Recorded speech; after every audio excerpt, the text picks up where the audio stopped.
Hey, Myra. Hey, everybody. It's Quilter's Newsletter Friday on Quilt Nerd. I've been looking forward to this all day. It's been it's a great thing to look forward to. And I was just glancing through the chat, and we did a hype train. We did a level 1 hype train. And if you're new to Twitch, so are we. Our learning curve is steep, but long. I don't know what that means. But what it means, actually, what a hype train means on Twitch, because Twitch has all these fun things that it can do.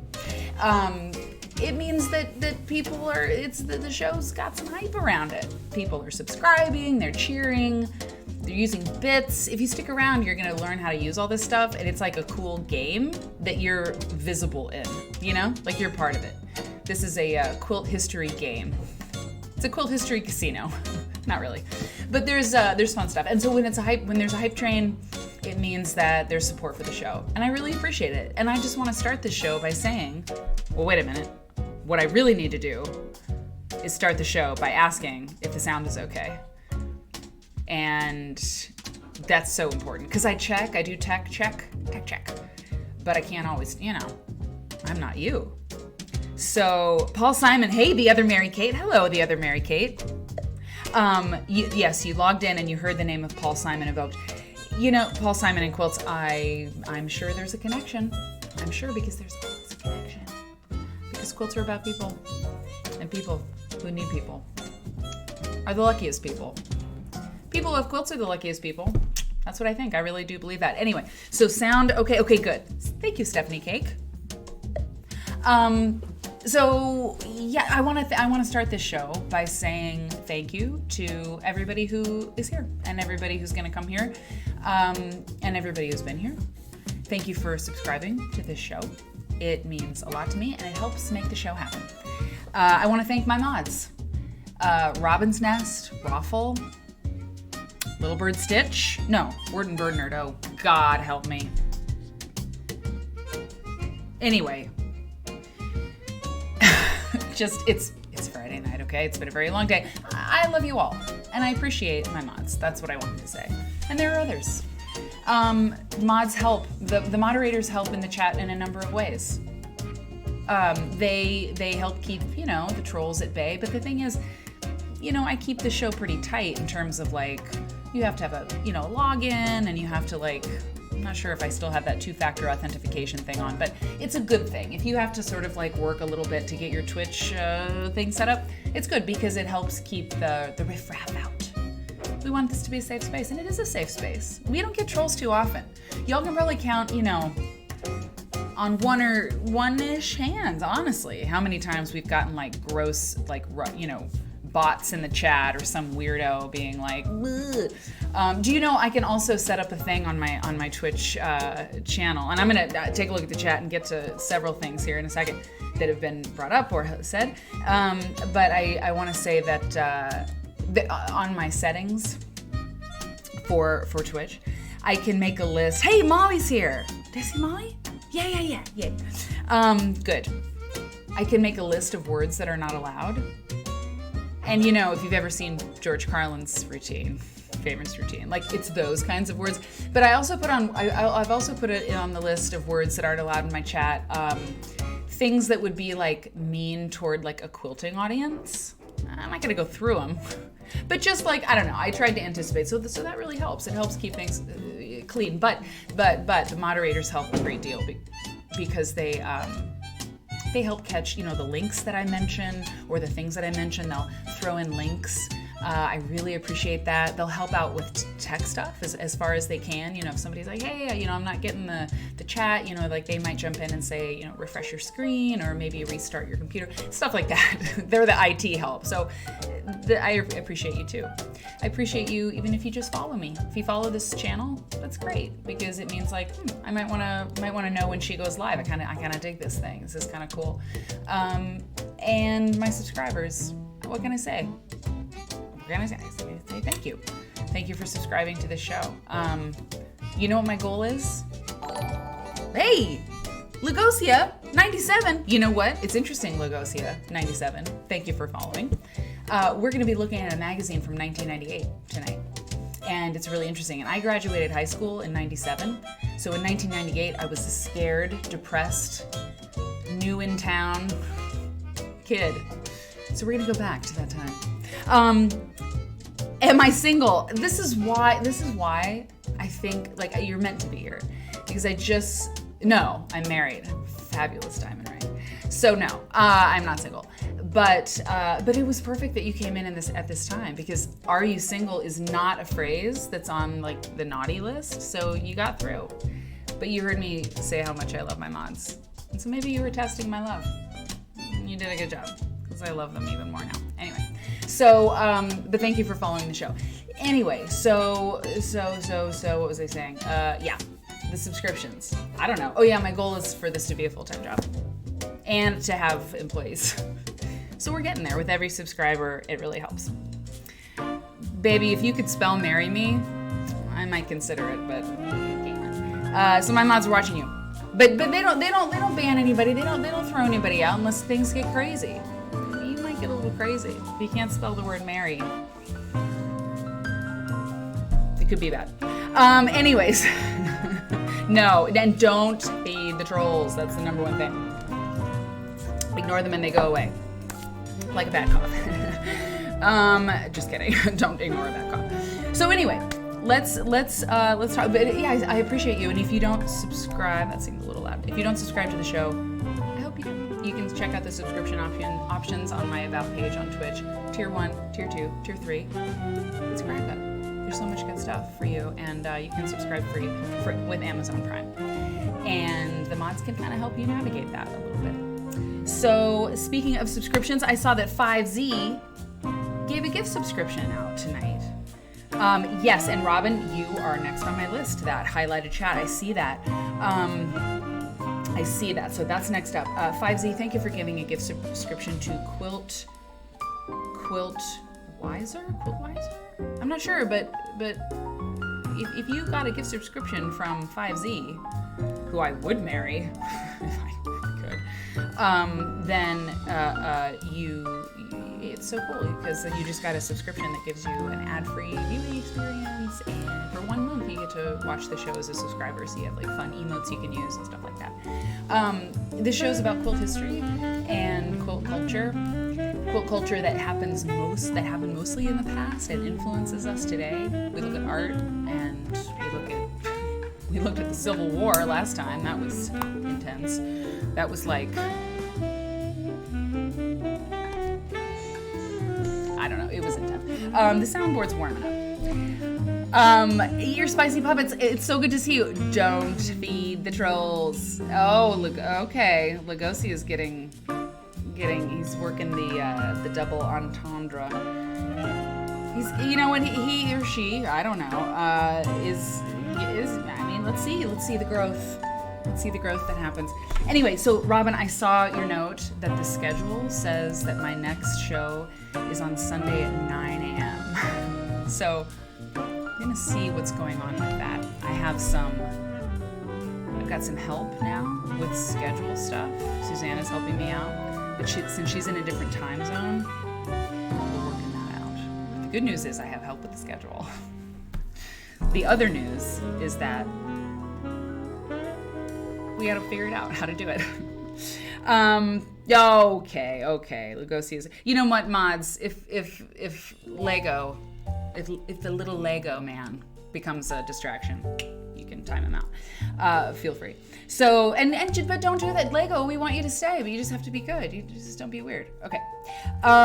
So let me say hi to people, and then we'll get started on Quilter's Newsletter Friday. Scrapitude, it's so good to see you. And Padma, Robin, hello. Stephanie, it's so good to see you too. Of course, Sonia, it's okay. I was thinking about you. I was like, I want to email it's okay before the show, but I never have time before the show. I want to do so many things and I can't do it. But I've been thinking about you. It's true.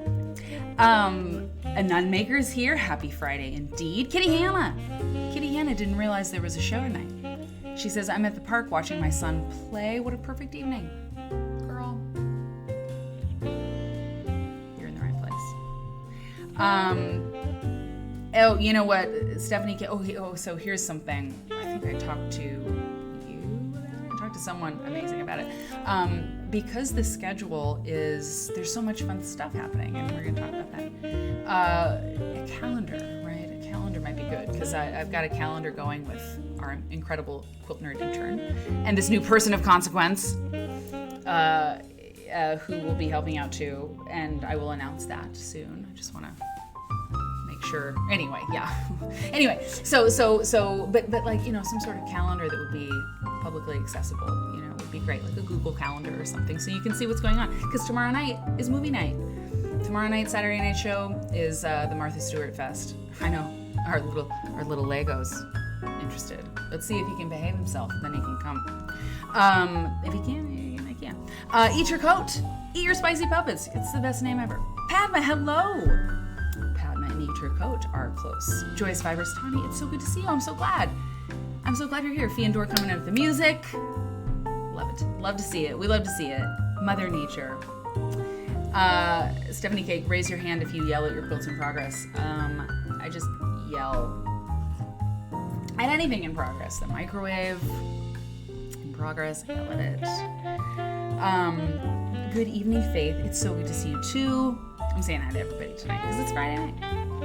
It's Friday night. I'm scrolling. And yes, who said Scrapitudes asked if wine was allowed? It is. I'm ready to have a little nip. Wine is required indeed. Castle Crips is here. It's so good to see you. Jealous of the warm weather, 55 degrees. Castle Crips, where are you? I wish I was there. Jill Alex. Oh, I love it. So Jill says, nerds in my kitchen while I make potato salad. That is my dream for you, Jill, and everybody. I feel like the live stream platform, and by the way, Friday night Quilter's newsletter is a slightly different format than usual. These days I try to condense a little bit. I don't know if you've noticed, but I do try to condense the front matter, if you will, a little bit. Let me get to the stuff, you know. But Friday night, it's traditionally, we started it because I just wanted to stream all the time, and also the idea happened on the show, like so many ideas. It was like, oh my God, why don't we just like read an issue of Quilter's newsletter? And it became a thing because for me as the producer / content director / whatever, host, whatever, it was an easy way to do a show because I could just scan in an issue of Quilter's newsletter like this one, and we could just read it. And so because it was kind of this like off the cuff thing, Quilter's newsletter Friday has just been kind of it's a different vibe. It's a chill vibe. I can talk all I want. But whatever, just drop in, drop out. But my dream for you is that this show, the live stream platform, especially Quilter's newsletter Friday, be in your kitchen. Make some potato salad. Watch yourself do this. Be beautiful out there. So, cut things. Fabric, ideally. So, chill. Just chill. And we'll talk about stuff. And that's a really good thing. If it's a TV program, if it's a dramatic show, it's a different thing. This is live streaming. It's a beautiful thing. It's 2 hours at least. So just take a nap if you want. A little flushed. Okay. Wine, spirits, ales, cocktails. It's so true. Molly, I'm so glad. And Molly's mother is doing better. Court Quilt subscribed with Prime. You've subscribed for 6 months. I'm so glad that you're subscribing. I'm so grateful to you. I really appreciate it. And you need to check your emails more often. You didn't know a show was on tonight every other Friday, but it did get a little weird because I had to be gone for when Eric was ill. So you're not so off as you might think. Hey Charles. And Sue John and everybody's there. Jan makes stuff. And the other Mary Kate. So, okay. Myra. Yes. Myra. Kenny. Yes. I think we're good. Oh, I'm getting warm. Oh yeah, now I'm caught up with Lego. How are you doing?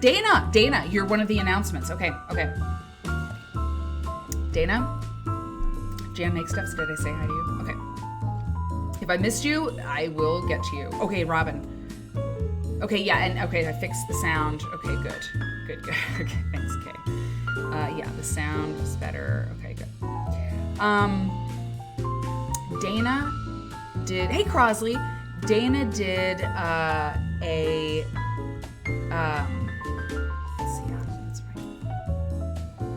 Yeah, okay, Faith, sorry, I did the sound. It's still drowning me out. Okay, sorry. Hold on. And I finally got caught up in the chat. But it's still, is it, okay, is it better? Wait, oh no. Now I understand what's going on. Yeah, okay. I think it might have been, okay, so it's definitely better now. I think what happened was I was lowering a different volume. Okay, I was lowering the different volume, but I think that's fine now. So it's exciting that, thank you. It's exciting that the thing that's coming up soon for the show is a way to fix things like that, because I'll have help fixing things like that. So I'm excited to have that happen. I just love smooth jazz. It's true. I love smooth jazz, but I'm sorry that the sound was kind of messed up. I hope it's okay. Okay, thank you. Thanks, Faith. I had my sound turned down and the other one turned up. Okay. So Dana, the thing that I want to say is that on Tuesday, I'll be talking about Scottish quilts. Yes, quilts from Scotland, because there's a fun thing that we do where you accrue points. You accrue channel points on Twitch. And the points you accrue on this show are thimbles. And when you spend certain amounts of thimbles, you get things. And Dana spent her thimbles on Tuesday, because she wanted to be the content director. So she spent some thimbles and she got to be the content director, and and that means that she gets to pick a topic that we do on the show. And she picked, she wants me to do a segment on quilts from Scotland. And I have been working on that, Dana, and I have an amazing sort of presentation. I have an amazing chapter of the show for you on Tuesday about quilts from Scotland, and I have learned about them, and I have some beautiful things to show you and everybody else, and so yeah, it's really great. I think it's really fun for people to use their thimbles to make me tell a joke, these different things, silly things, but it's really a cool thing, because I get to know what you want to hear about in a very pointed, specific, focused way, and it's kind of fun to know what I'm going to do on a show. Sort of fun. So you are welcome, Dana, and I hope you all tune in because it is going to be really cool. Okay, thanks everybody for hanging in with the jazz. Okay, so let's get into the show. Let's talk about Quilter's newsletter, and I've done something a little bit different tonight. It's Quilter's newsletter Friday, but because of having help with my intern and some production help,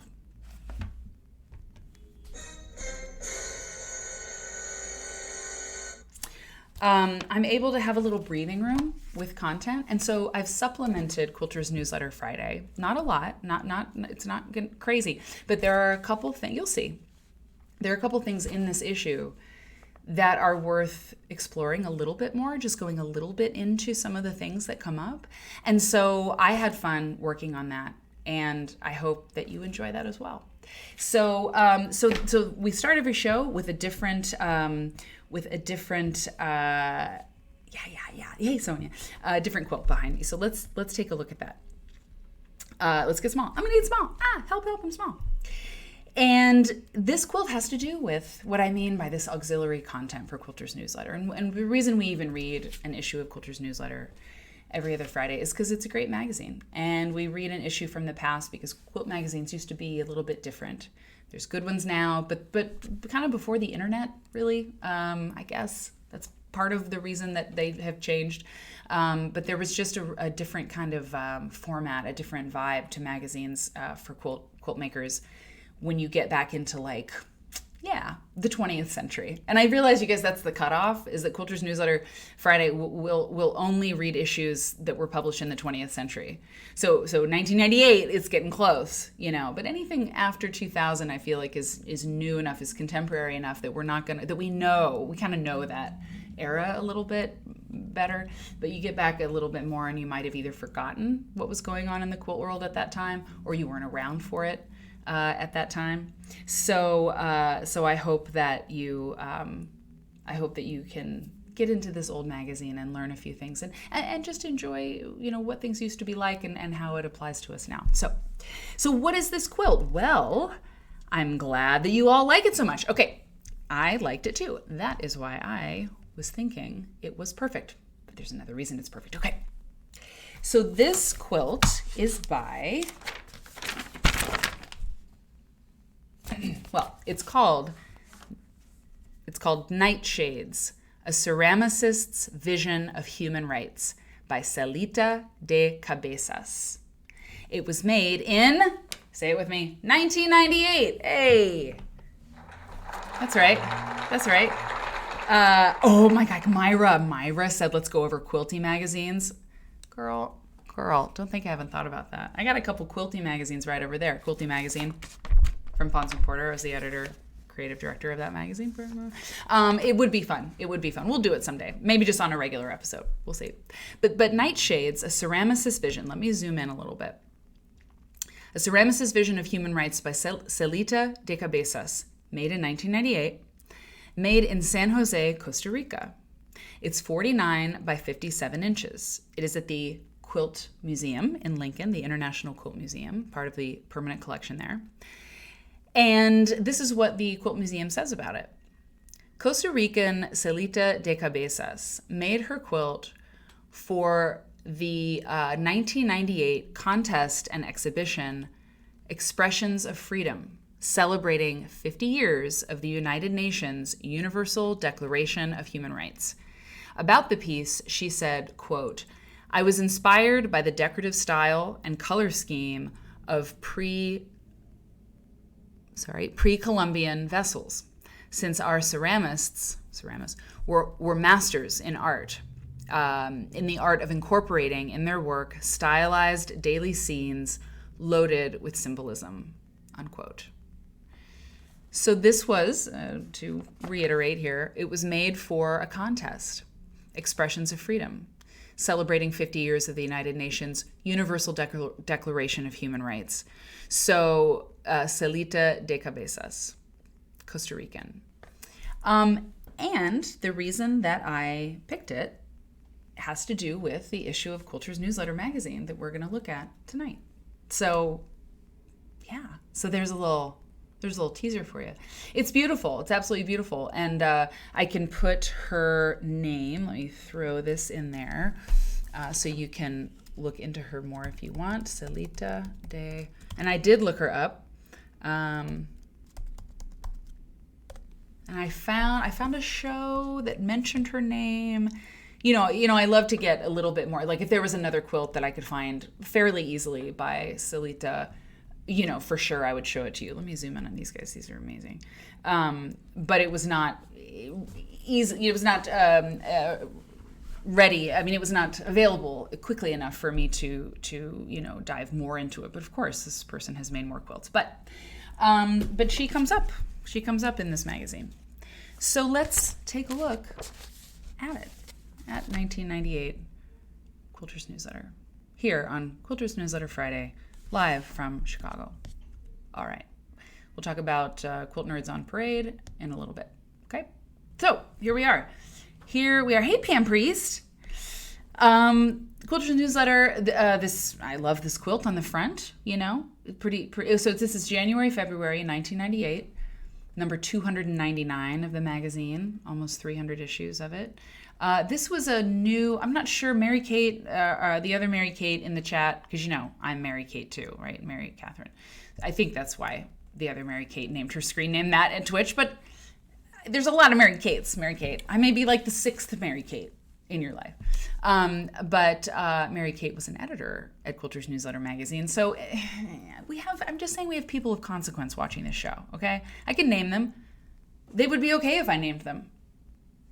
Merikay Waldvogel, Tara Miller, Jonathan Holstein, Ann Hamill, Marianne Fons, and lurkers that we don't even know about. But anyway, Mary Kate worked at Quilter's Newsletter magazine for many years. And you might be able to tell us, Mary Kate, and all of you, I mean, obviously you're people of consequence. I just mean, some of these, the rarefied air sort of people. Oh, God, I love this background. Isn't this nice? Matches my Twitch thing.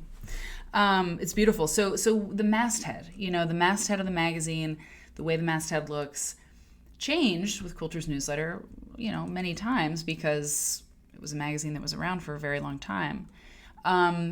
And I feel like it was in the 90s. It was in the 90s when it changed. Mary-Kate, I'm asking you things that you have no idea about.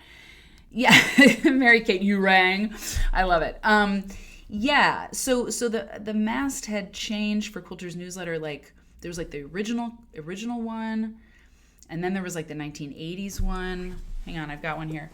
But then it changed again, and like, I'm just trying to, let me see if I've got, hang on now, don't go anywhere. So like, okay. So like this is early. That's 1982. And then in 1991 it changes again. You see, that's different. I love magazines, I can't get enough of them. So I just like, so this is earlier. And then this is, so then they change it again. I mean, this is 1997. So 1997, 98. But I don't know. Oh no. Mary-Kate is getting an ad. You know what? The ads, they're the worst. What is that sound? Oh, what a weird ad. Oh, Dana Simpson. Oh, Dana. Oh my God. Look at that alert. Oh, I added an alert, but it never showed up before. But there it was. It was a cat. It was a cat. Did you all see that? Can somebody give a gift? Dana gifted a subscription to Mary-Kate. That's amazing. And the sound that played was the sound I've always wanted to play. I tried to program it to play that whenever someone gave a gift sub, and now it did it. And the little cat played. And I wonder if Stephanie was in Streamlabs and helped me and made things work that didn't work before. Would somebody give a gift sub? So we can see it, because I just made it so that the cat will show up, the whole thing. Anyway, if my husband's watching, can you give a gift sub to someone, please? Thank you, Dana. That's totally awesome. So anyway, so Mary-Kate is the, okay, it's just you being here, Stephanie. Yeah, the question is about the masthead. Like when did it change to this one? Because you've got the older one, and then you've got the less, and then it changed again. I mean, magazines have to stay with the time. Basically, Quilter's newsletter is like Madonna, always changing the look, the look. Hey, hold on now. Okay, so in this issue, what's going on? Who needs a sub? Oh, Kenny says, who needs a sub? Who does need a subscription? Who needs a subscription? Perhaps a lurker. Oh, look. Miss Fashionista Geek just resubbed for 1 month. Look at the cat. It's doing it. The cat was sewing. Did you see it? Did you see the cat sewing at the sewing machine? Oh my god. Oh, I worked so hard to make that work. It was months ago that I tried to make it work, and it never did, but I never mentioned it. What am I going to do? Say, like, I programmed this thing to do a thing, but you can't see it? Like, but it did it. Miss Fashionista Geek, thank you for doing that. Pastrami Tacos, someone give me a sub. Somebody give Pastrami Tacos a subscription, for God's sakes. Because that was the coolest thing. In fact, I'm going to make the cat even bigger. I can do that. And so when it plays again, it'll be huge. This is great. Look at it. Pastrami Tacos just resubscribed for 3 months. Look at that little kitty. Oh my God, it's so exciting. Oh God, it's all happening. My dreams are coming true. That's fabulous. Hey, yeah. Reese, it's happening. Who needs a hype train? We just want the cat. There's so many fun things like that. I'm excited to have it. Thank you, everybody. It's the cutest thing I've ever seen, Molly. Exactly. Molly says it's the cutest thing that I've ever seen. And I agree. It takes so little to get Mary happy, says Padma. Padma? True. Okay. So, whew, that's going to be fun. I'm completely distracted. So we are going to go into this magazine. Let's stop the madness, people. Okay, here's one of the first supplemental things that I have. Okay, so Mary Lehman Austin. Wait a minute. I did ask Mary Kate a question, and then Kat's got sewing. And I did not... you may also have gotten distracted by the sewing cat alert.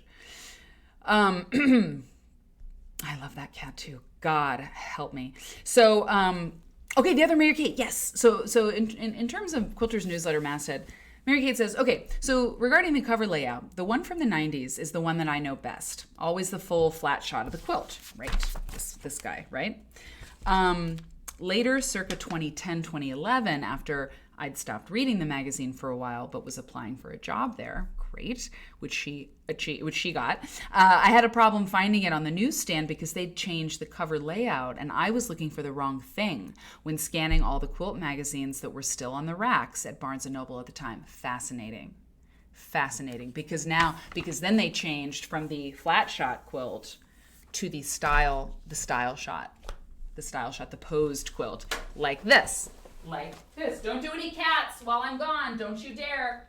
Don't you do any cats. Don't you do any cats. Okay, here.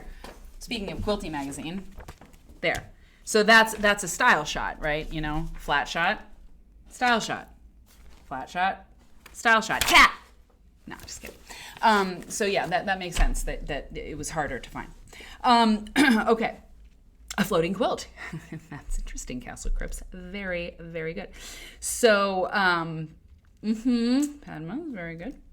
Eat Your Spicy Puppets is missed the sewing cat. I feel like you will see the sewing cat again.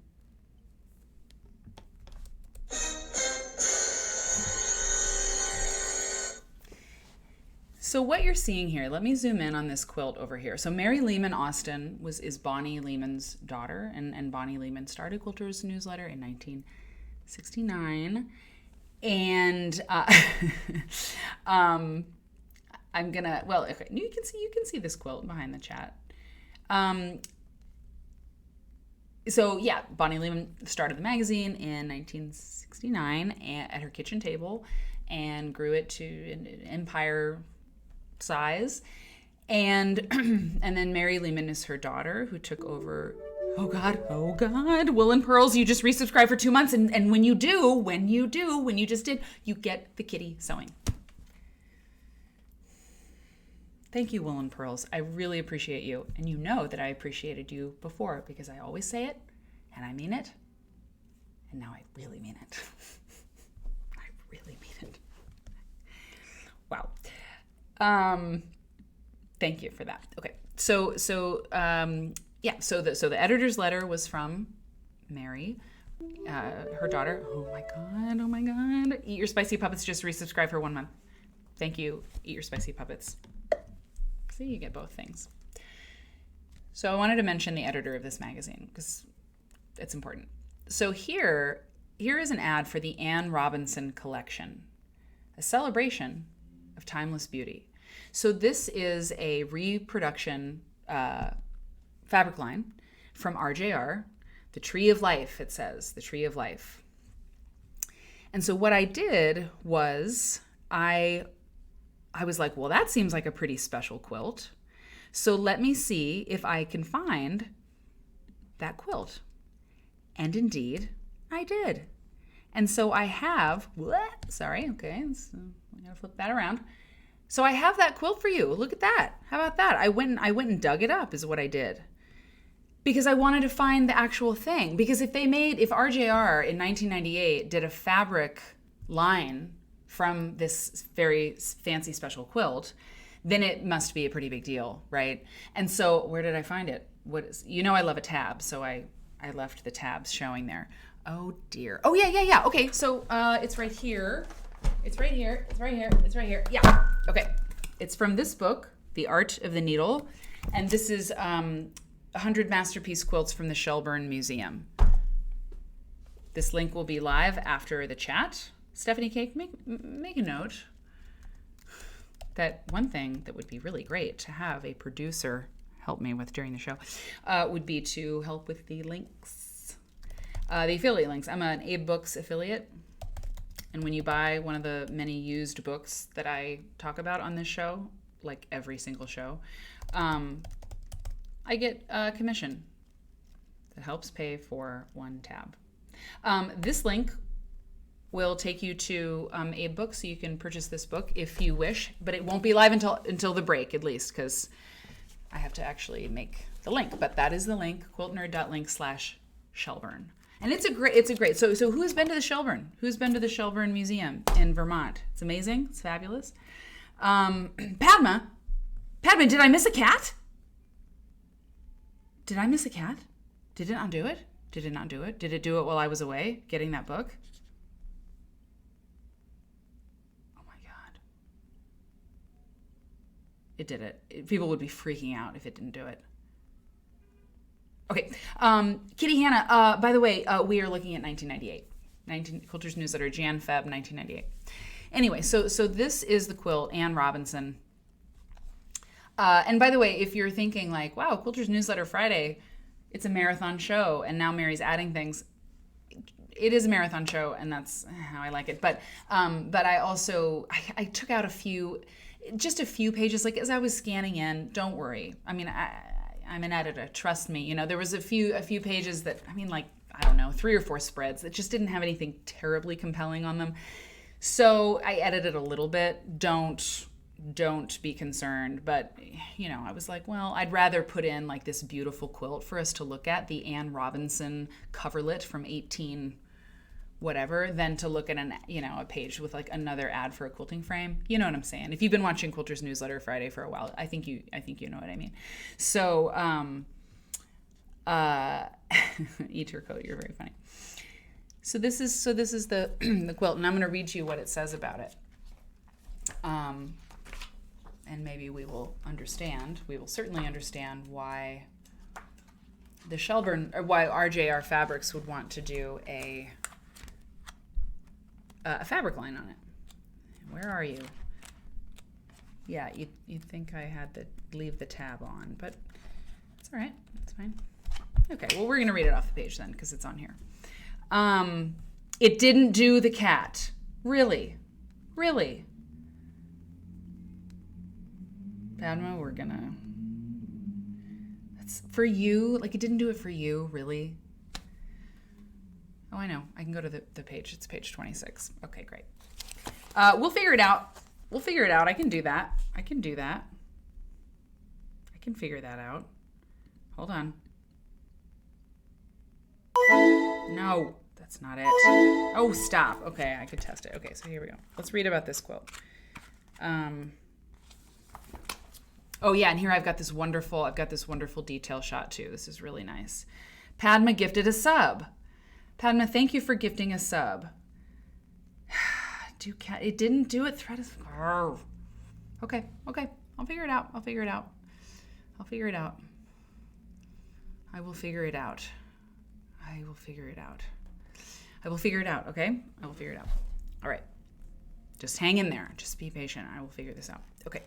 This transitional piece, this is from the Shelburne. This transitional piece illustrates the emerging style of 19th century applique quilts that eventually used no chintzes. That's fascinating, right? Because it's not quilted. Eat your coat. It's not quilted. So this is such a great photograph of this. So these quilts, the early 19th century quilts, the chintz it was just all about chintz. But what they're saying here is that this transitional piece illustrates the emerging style of applique quilts that used no chintz. I'm going to get even closer because this picture is just the bomb. And the details are so good. They're so good. While many American quilts at the time were made with chintzes predominating, the only chintz in this quilt is used for the red birds in the bottom section. The trees, cornucopia, and bouquets of flowers are made with newer style, flat pattern fabrics, but their shapes are strongly neoclassical. Sorry. Wow. So let's go over to these birds at the bottom that are the chintz. Oh, I think I see. Here we go. So there's a chintz bird down there, the little red bird. He's chintz. And what a chintz he is. How old is this quilt, Kitty Hannah? Thank you for asking. Anne Robinson floral medallion bed cover, New England, possibly Connecticut, 1814. 1814. It says stitched Anne Robinson, October 1813, and finished January 27th, 1814. Pieced and appliqued printed cotton, 100 by 95 inches. 100 by 95 inches. That is no joke. So let's take a look at the whole thing here. But is he chintzy? Exactly. Is he chintzy? Padma, you're such a joker. Okay, so that's the Anne Robinson quilt. Now, back to what we were looking at. So here, RJR in 1998 was like, we are going to do a whole fabric line from that quilt. She finished it within a year. Exactly. I was thinking the same thing. It's ridiculous. 1814, I know. 1814, huge. So what they say here, RJR says, RJR Fashion Fabrics and C&T Publishing. Good old C&T. Present unforgettable 19th century American fabric adaptations and enduring grace. The book, a tribute to the Shelburne Museum's breathtaking quilt treasury. Interesting. By the way, the quilt on the cover was Winter Night by Emily Parson of Chicago, Illinois. Hey. Yeah, love it. Winter Night, 83 by 83. Okay, let's continue. What? Sorry. Oh, this is an ad for the Artista. The Artista. How are the colors so good? I don't know. That's kind of an odd way to do. It's interesting. These like the fabric portal. The fabric portal to the 8-bit graphics. Many of you probably have a Bernina. I think I've asked this before, like who has a Bernina? And many of you do. But I wonder about the Artista, because I know a couple people who have said, my friend Colette said once, I believe, I'm really sure she had an Artista and she's like, I'll never give it up. It's like the best machine. It's the best machine ever. Ivana, it's so good to see you. We are late but coming. So glad you're here. And there might be something fun that happens. I shouldn't even say that. I don't know. We had a cat show up on the screen, but then you'll see. I'm sure you will. So yeah, the Artista. So does anybody else have an Artista? Yep, Bernina, Felt Like Sweets. Charles got one. Charles has one. 2 Berninas. Dana's got 2. Yeah, but the Artista, I believe, was the one that she had, or maybe she had a numbered Bernina that was her favorite. But anyway, she basically was like, they're gonna have to pry it from my cold dead hands, Interesting. Joyous Fibers. Tani has a Bernina from 1994, predating this magazine. Ivana, there's a fun little alert that happens on screen when. Apparently, sometimes when people like gift a membership or gift a subscription or subscribe or resubscribe, and we'll see if it comes by. And you know what? If it doesn't come by, it's all the more reason to tune in next time. That cat's in trouble. Okay, so and It's Okay loves her 3 Berninas. 3 Berninas. I met 3 Berninas. I met a woman once at a gig. I was doing a gig in Pensacola. And she had, I'm pretty sure she said she had 20 sewing machines. She had a whole shed for her sewing machines. I mean, there was like a long arm and then like another long arm. And she's like, oh yeah, it wasn't like featherweights. She had some of those, but I mean, she had like 20 sewing machines. And she was at this gig. I did this gig twice in Pensacola and she was there both times, and both times she bought a machine. I was like, what's going on here? I had a Bernina. Yeah, it's a long story, but I inherited it from my mom, and then I lost it in a terrible divorce. Okay, divorce. It's not that he wanted it. It just, anyway, it was in a storage unit. Let's continue. So A shed. Yeah, she had a shed. Baby lock all the way. Myra, I'm with you. I'm completely with you. I love a baby lock. So let's look at what's new in news in the world of quilting. 1998, you start seeing websites. You really do. You start seeing email addresses and things at this time, but there's still, as we'll see at the end of the issue, there's still a lot of like send me a postcard if you want to exchange blocks. I mean, things are still very much being done via mail, via catalog. In fact, I saw something at the end of the magazine that said, email us for a catalog, which is a very interesting sort of, transition time.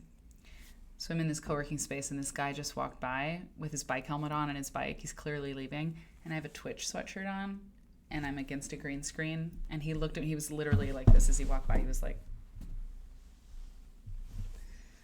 if he only knew we were talking about quilts, he would love it.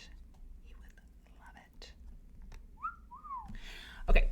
NQA program benefits museums. At a time when most museums are struggling to gather funds, the National Quilting Association has started a service to provide some relief. Here's another one. The National Quilting Association, the NQA. I know a fair amount of things. I don't know everything. Are you kidding me? Like, I know everything. How could you possibly know everything about contemporary quilt history? I don't. I feel like I should probably know if the National Quilting Association is still a thing. It's probably huge, and I'm like embarrassed right now that I don't know about it, but this is how we learn. The Continental Quilting Congress, the National Quilt Association. There's a union, kind of, we're going to learn about in this issue. A nun maker, Pensacola. A nun maker, do you know Ruthie?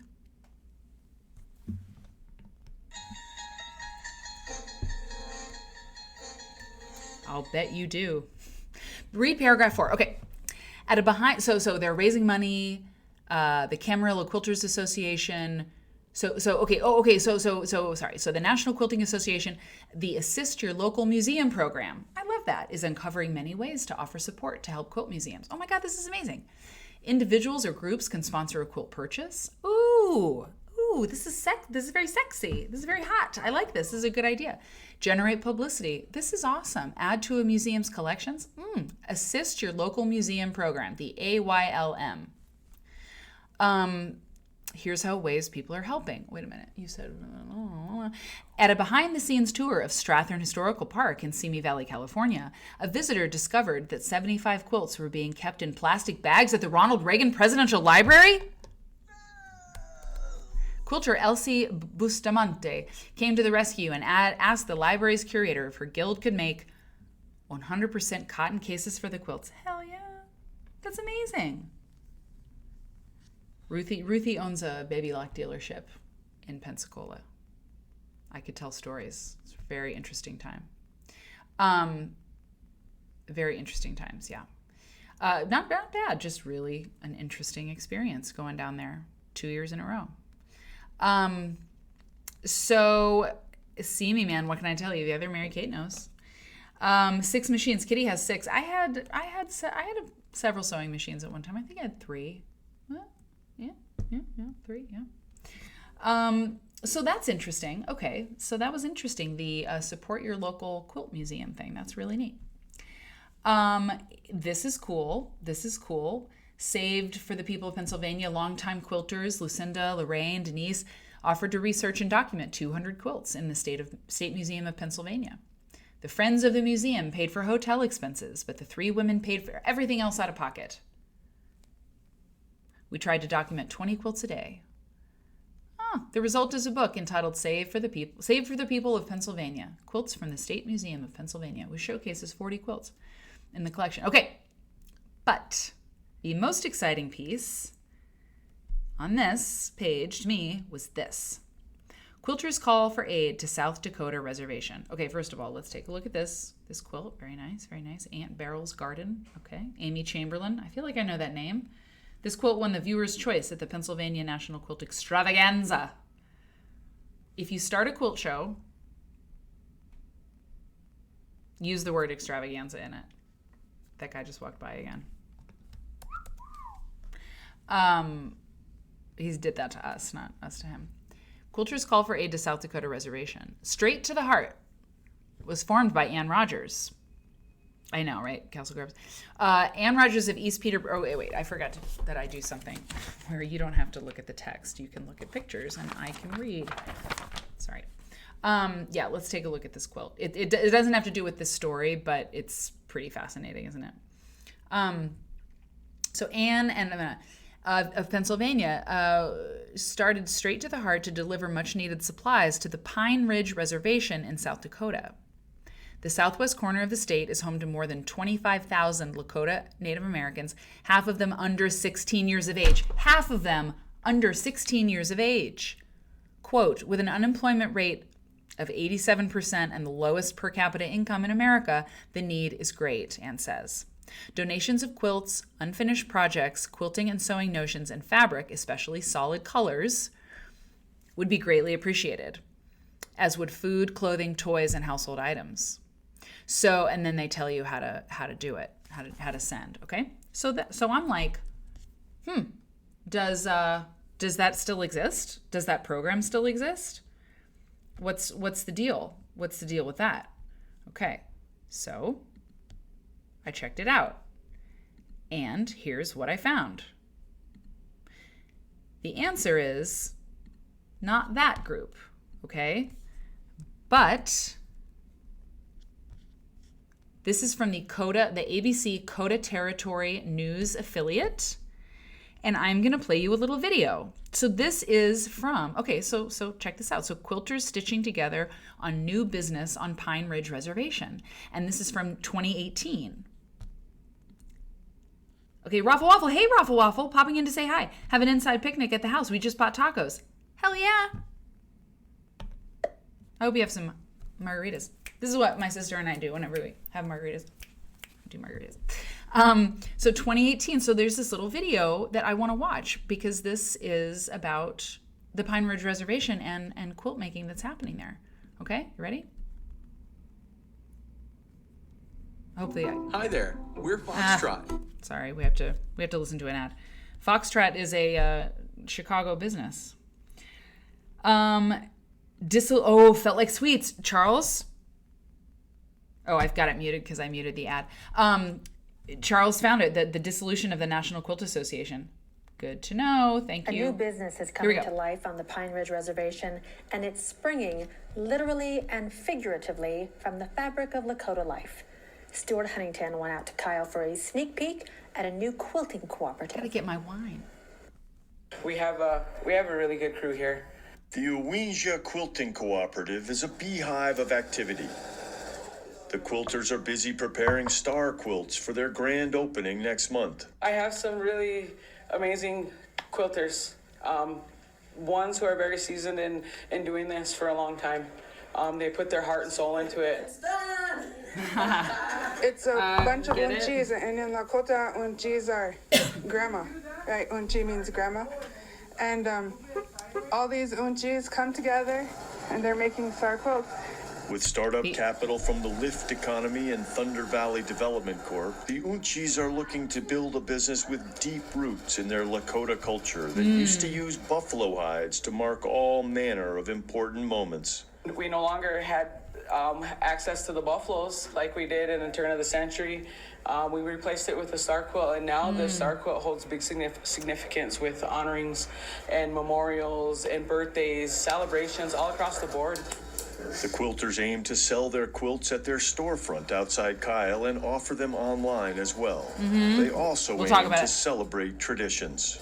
My children quilt. Hey. My grandchildren quilt too. Look at that fella. Also seamstress children. He was up in there. Did you see it? As well, they also aim to celebrate traditions. There you go. My children quilt. My grandchildren quilt too. Also, I'm also a seamstress. I teach them other, sewing skills. Does it sound like so Keanu? That way they can carry on our tradition, because my grandma knew how to make quilts, and so did my mom. In Kyle, this is Stuart Huntington, Coda Territory News. I'm sure that woman's mother would know about this particular drive. I mean, I don't know, maybe not, but I mean. Very possible. The Quilting Cooperative grand opening is scheduled for April 6th at 1 p.m. at its storefront just west of Kyle. Cool, right? Pretty neat. So, so then I Googled look at all the first dibs, all the things that we look at on the show on the first dibs. They come up in my ads, of course, my Google ads. That's fine. I'm okay with that. So then I looked at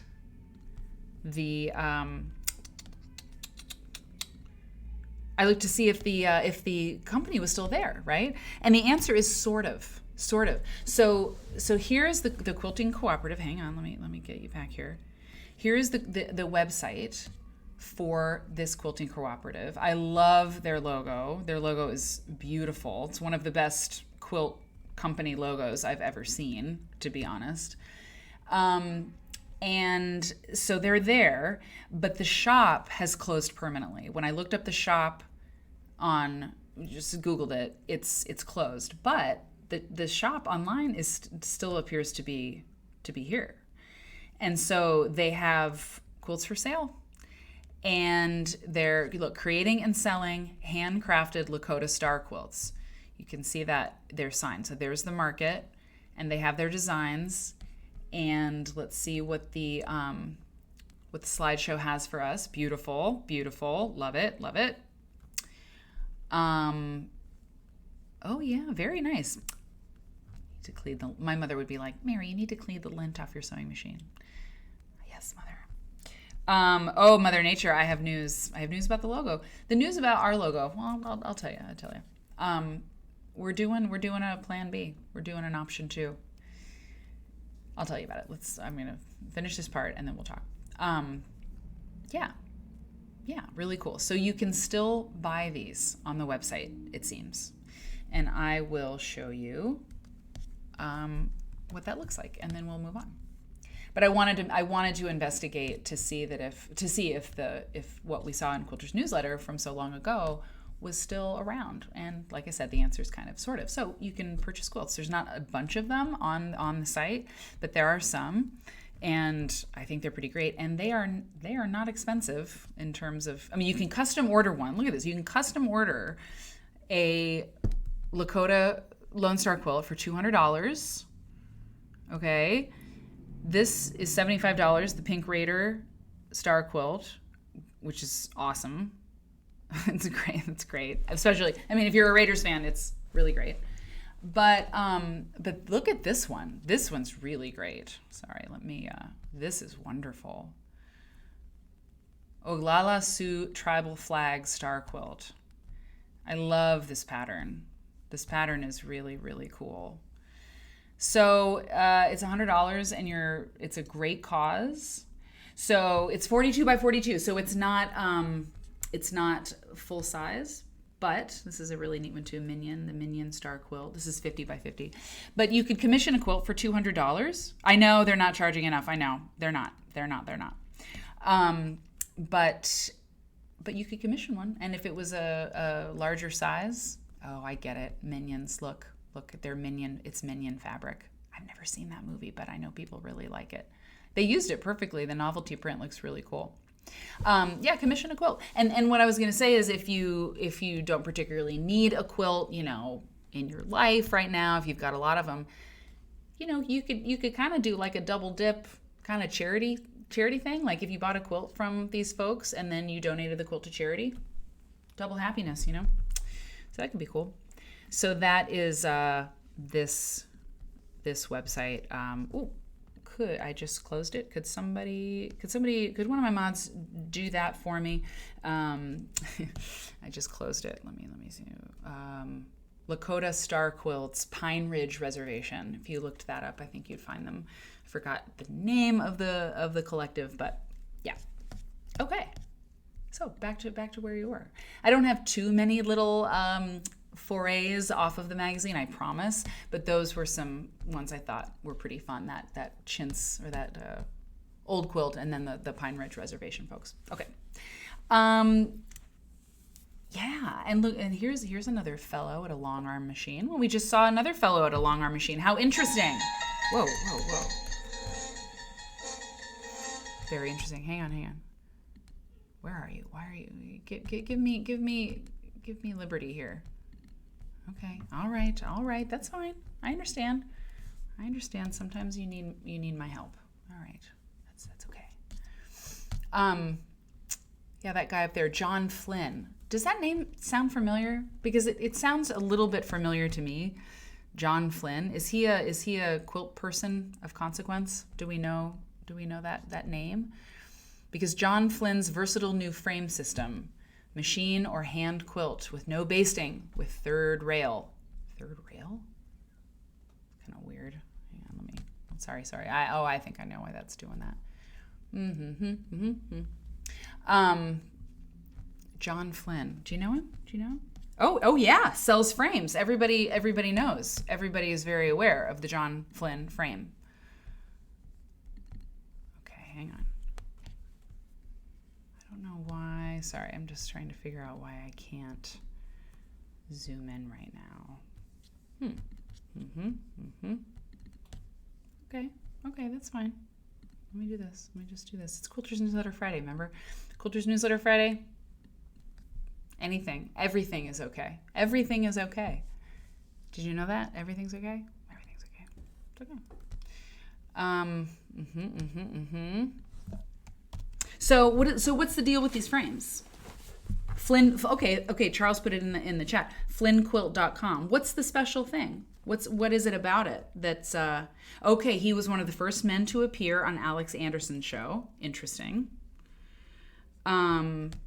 Okay, that's an interesting development, right? Okay, maybe that.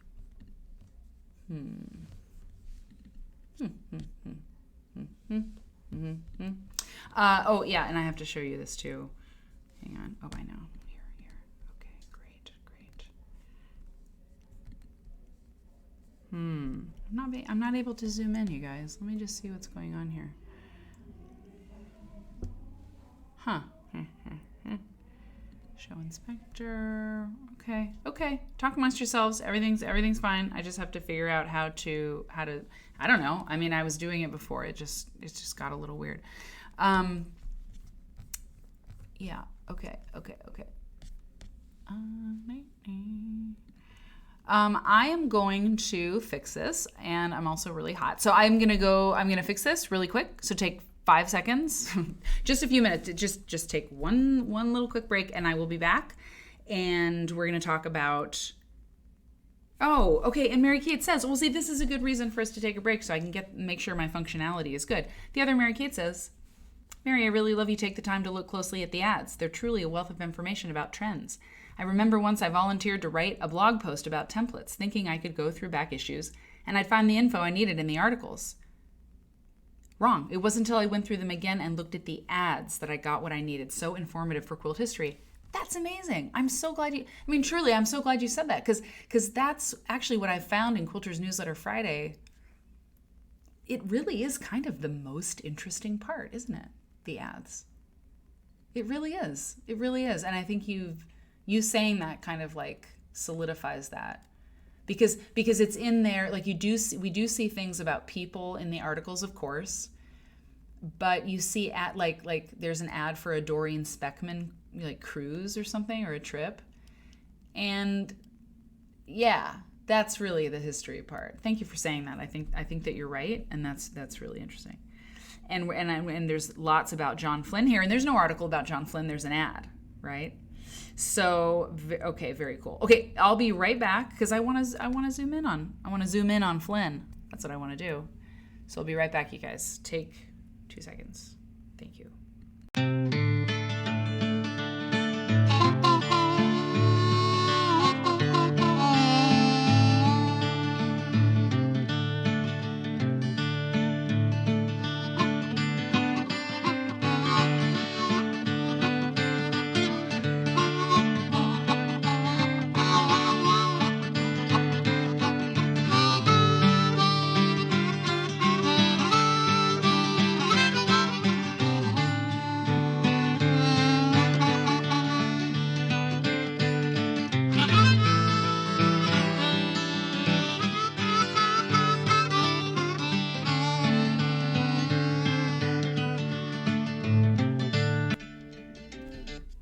I told you it'd be fast.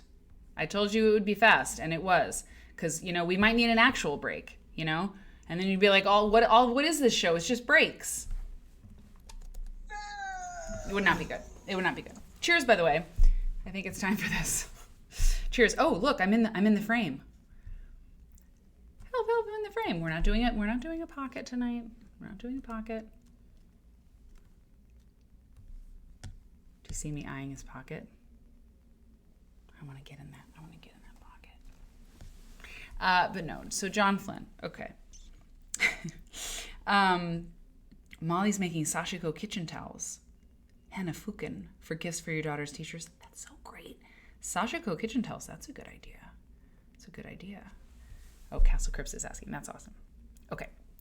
Yeah. This is great. Where is he based? Oh, Billings, Montana. It says so. That's really cool. The Cumberland Binnertex Challenge. Hey, look at that. Hey! Binnertex is pleased to announce the 1998 Cumberland Challenge using fabrics from the Cumberland Fabric Collection designed by Marianne Fons and Liz Porter. Yes, that's right. Woo! And, not surprisingly, what is the ad next to... Oh, I gotta get the chat back up. I gotta get the chat back up there. But until I do, the Cumberland Fabric Collection by Marianne Fons and Liz Porter. That's right. Right there. And when I was flipping through and scanning this thing in, I saw that and I thought to myself, yeah, I have no memory of that because I was, I had just gone off to college and was running amok. Or something. I don't know. Probably just being homesick. But that's interesting. Do people have, let me ask you this question too. Sometimes I ask questions and they're sort of like lobbed into the chat and I can't always necessarily regroup, but you don't have to answer anything. Do you have fabric from 1998? Do you still have these old fabrics? I mean, old, I don't know. Do you have fabrics from, which would be vintage now, right? Vintage is anything 50 years or older. Antique is 100 years or older. 100 years or older. So it's not quite 50 years ago, 1998. But it's been a minute. So they've got some interesting. Okay, Sturbridge Village shows off their collection. Northern Comfort is a museum exhibition opening April 25th. It'll showcase New England quilts at Old Sturbridge Village. You know what I bet? There's a book by Lynn Nottage. No, not Lynn Nottage. God, help me. Oh my God. Lynn Bassett. Good heavenly days. Lynn Bassett wrote a book called Northern Comfort. She's written many books. We interviewed her in the Massachusetts issue of Quilt Folk magazine. And she wrote a book called Northern Comfort, and I believe she was curator at Old Sturbridge Village. Sturbridge. Anyway, she's definitely in Massachusetts, so I think that probably has something to do with the book. Anyway. Also, the Rocky Mountain Quilt Museum in Golden, Colorado will feature a special exhibit of doll quilts, miniatures, and small wall quilts called Small Treasures, Doll Quilts, and More. And there's a book called Small Treasures, too. What's going on? I don't know. What's going on here? Susan Halbert, director of 4-H Workforce Preparation, works with children at a sewing camp held in New York City. I feel like there was a lot of news coming out of New York City. Hey, Stitch and Deb. A lot of news coming out of New York City in Quilter's newsletter. Everybody, they must have had a hot source. Pastrami Taco's brother got married at Old Sturbridge Village. Molly, I graduated in 1997, so I'm with you. A kit to build a dream on. That's an ad for a Husqvarna Viking sewing machine. Interesting. Oh, wow. Oh, my God. Country Heritage Tours, also featured in Quilt Folk magazine. Dorothy tours the English countryside. I remember it as if it was yesterday. A gentle journey through the Yorkshire Hills. That's where Jenny Smith lives, Yorkshire. Their accent is ridiculous. Fussy cooting. Visiting unspoiled market villages. Unspoiled market villages. Thatched farmhouses, folk museums, and topiary gardens. It was another world. Cool. The marvelous trip to Beatrix Potter's home. You know Beatrix Potter made a couple quilts in her day, and her mother made that wonderful wedding quilt for her. There may be a Quilt Folk Beatrix Potter workshop. If I can film it this summer, we'll do it. Okay, who's this? Cindy Zlotnick. Or a Vez? Or a Vitches? How would you say that? Is it, I don't know, it's hard to say. Sometimes that CZ is like a Baltic, like Croatian or Serbian, you know? But it may not be. Zlotnick, I don't know. Skip it. Y'all make me feel like a spring chicken. Castle Crips, you are a spring chicken. A delicious spring chicken. I don't know. So Enchanted Garden. Looks Polish. It does look Polish, yeah. Zlotnick Oravec. Like, I don't know. Sometimes those C's in Croatian or, Polish, they have like a ch sound. Quilter's Fancy. Not to be confused with Cat Fancy. Oh, that little cat. Here's one that was interesting. Okay, so June 7th through, so here what we're looking at is the shows. It's Showtime 1998. Look at all these shows. Mid-Atlantic Quilt Festival, Dallas Quilt Celebration, Quilters Heritage Celebration, Lancaster. Oh, Lancaster Host Resort and Conference Center. Yeah, Lancaster, Pennsylvania. Pasadena, Kentucky, of course, American Quilters Society Show, Quilt Expo in Austria, Quilt America, Indianapolis, World Quilt 98 in Japan, Tokyo, Japan. World Quilt 98 in Japan, Tokyo, Japan. It's Hungarian. Molly Squared is Hungarian. I did not know this. Court Quilts graduated in 99. The most stylish decorator in our town had very 90s decor. Brass geese, huge flower print wallpaper. Oh, God. I thought she was so sophisticated. She was. She was sophisticated. Yeah. So all of these, ooh, look at that. The National Patchwork Championships. Formerly at Ascot Racehorse, will take place at Olympia, Kensington, London. Oh, well, okay. All right, the National Patchwork Championships. There's another one. National Patchwork Championships. What does that mean? I picture all these people sitting around sewing their little hearts, their little heinies off as quickly as they can. Ivy Kadivy. It's so good to see you. I'm so glad you're here. It's been a crack up. It's already been a crack up at this show. This show's a crack up every time. So Vermont Quilt Festival. Here's all the shows in California. Look at all those shows in California. So many. Okay, and then, but one of the ones that I saw. Interesting.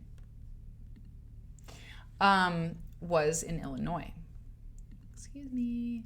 Oh wait, whoa. Where's my Illinois page? Whoa, excuse me. No. That's weird.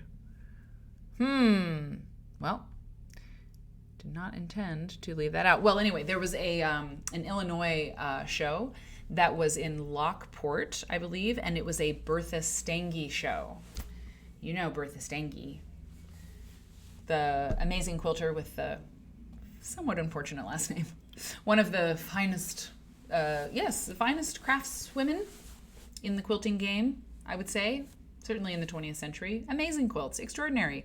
We've seen a few of them. I mean, in any like greatest quilts of the land book, There's always some Bertha Stange quilts. She was like, many of you, if you can't picture Bertha Stange, you for sure can remember Mary Gasprick, if you've been watching this show for a while. The Hungarian.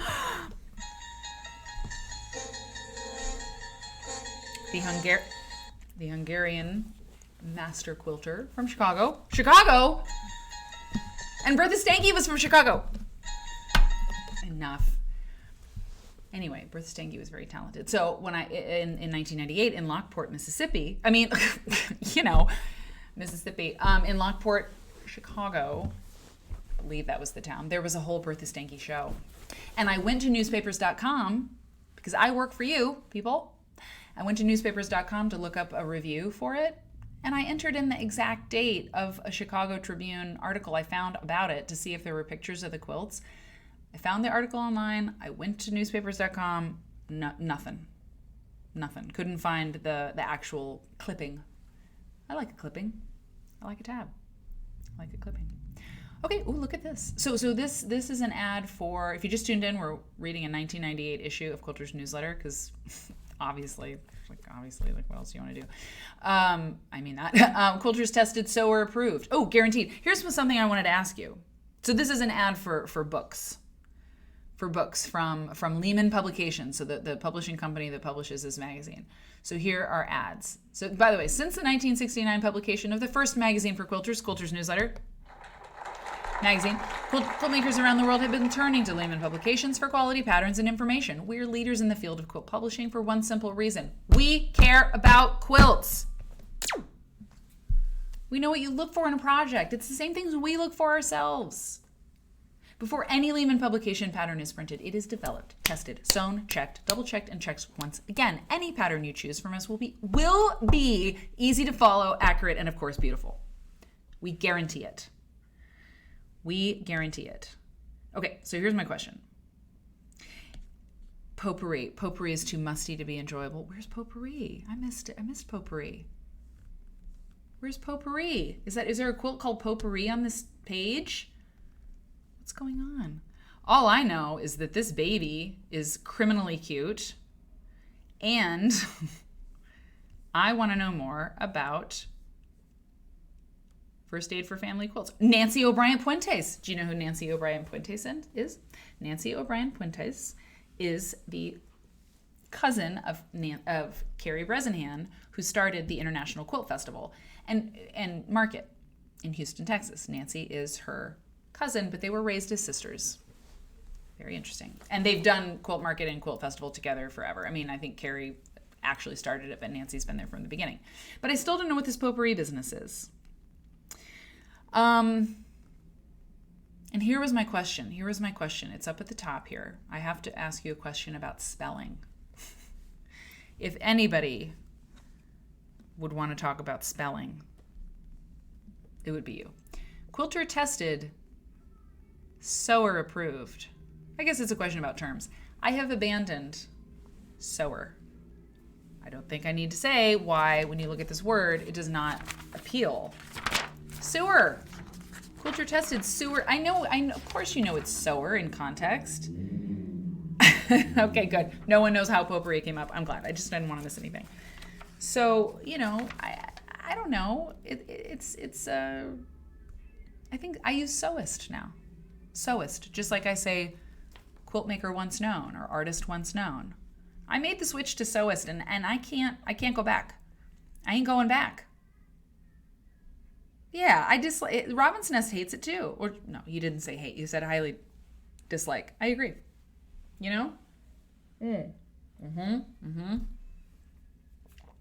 Court Quilts, by the way, tried a Bonnie Lehman pattern, and it was so simple to follow and handwritten and drawn in one of the issues.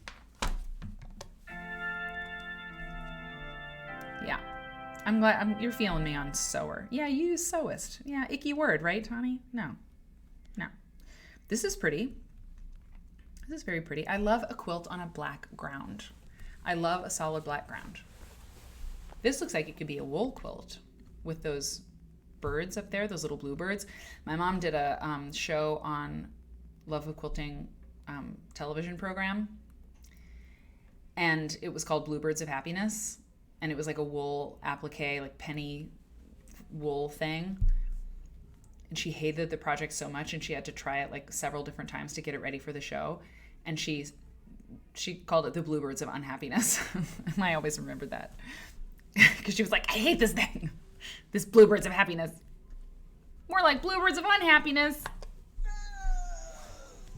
Yeah, exactly, Stephanie. Same. My mind's in the sewer, but I am a sewist. A sewist with her mind in the sewer. That's me. Same. I mean, some of the time. Christmas on Parade. Oh, that reminds me. Quilt Nerd on Parade. We'll talk about that later. Shining Star Quilts. Gather around the table. Yeah, it's great. It's great. It's great. It's great. Thank you, Lehman Productions. Lehman Publishing for your books. Oh yeah, okay. Here was the other page of shows. It was out of order. Lockport Quilts by Bertha Stange. It would have been great to see all her quilts in one spot. I mean, at least a bunch of them. Those quilts are amazing. It should happen again.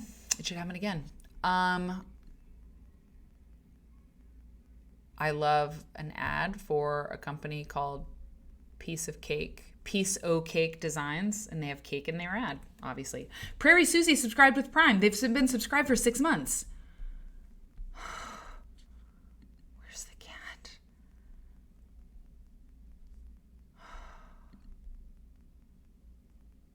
Why didn't the cat do it? We have a new thing. Where's the cat? Where's the cat? Oh, it's really hard. It's really hard okay, it's fine. I'm gonna just press on. I mean, what can I do? I don't know. Yeah, okay, I'm just gonna click on the thing. It's gonna be fine. Well, we keep talking about a cat, Kitty Hannah, because there was a very exciting moment when we had some gift subs and some resubscribing people, and there was an on-screen alert that I made a long time ago that never really worked, but I was like, I'll get it fixed. But it decided to fix itself tonight. And so for 4 glorious instances tonight, we saw an image of a little kitten sewing on a sewing machine. It was pretty great. I don't want to tell you about it if you can't see it, but we can't unsee it. And as God as my witness, I'm going to get that thing to do it again. Refresh cache. I'm going to refresh a cache. I'm going to refresh a cache. Okay, yeah, I'm going to do that. What does that mean? Hold on, just one second. Hold on, no. When I enable new alerts for, okay, yeah, okay, sure, that's fine, that sounds good. All right, yeah, okay, yep. I'm just gonna do one thing. Just hang on one second. Don't. Everything's fine. Yeah. Okay. Oh. Okay. I unticked a box. I don't know. We'll find out. Piece of Cake Designs. Okay. Yes. Thank you. Just check. We'll all be surprised one day, and it'll be really fun. There is something in Golden. Mary Kate, Golden, Colorado. Anyway, this is a funny quilt. This is kind of cute. It's called There's One in Every Neighborhood. It's 21 by 21 inches. Although, what does that mean, there's one in every neighborhood? I don't know. But she's got a little schoolhouse quilt with, I don't know, a weird chimney. Maybe I hate this quilt. What is she talking about? What's the deal? But I did want to know about, it might be a layering issue. Ooh, Stephanie Cake. I looked at that, but the alert box is on the top of the stacks of things. But I just tried something, but I know that one day you will figure it out. I don't know. There's one in every neighborhood. Is that like a neighbor that doesn't keep their house up or something? Or is it terrible? Is it weird? Okay. Oh, look at this. Here is an ad for Electric Quilt. Do you see that? Hold on. Let me zoom in a little bit more. Electric Quilt, Penny McMorris. Penny McMorris, the person who what hasn't she done? Penny McMorris. There are people in those windows. Oh, there are? There were people in the windows of the quilt? Oh yeah, there are. It's kind of, I don't know. Ooh.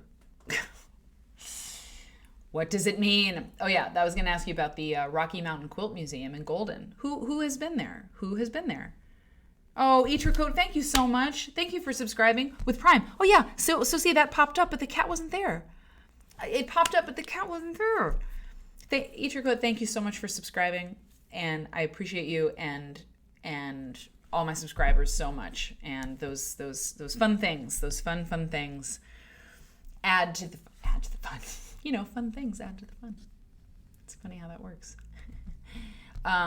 Anyway, yeah, the Electric Quilt Company was software for quilters, and it was a really, really exciting thing because you could start to design quilts on a computer, which today, you know, we just take it for granted. Although I don't use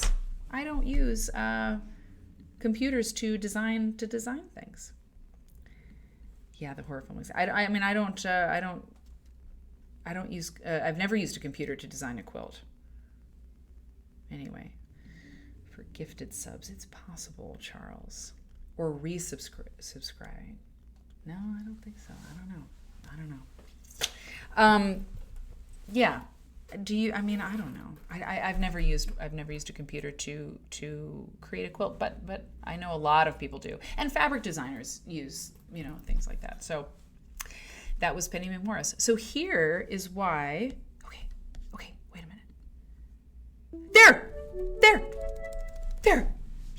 Yeah. You resubscribed. Tangy taste. Look at the cat. Look at, you saw it, right? Why did it happen that time? I just want to know. Mother Nature, best chat ever. Saw cat. You got the cat. Oh man. Was the cat, I know. Oh, Tangy got a gift sub, exactly. Is it like for a new, oh, it shouldn't be this difficult. But we saw it again. So I mean, you all are very good. Oh, there it is.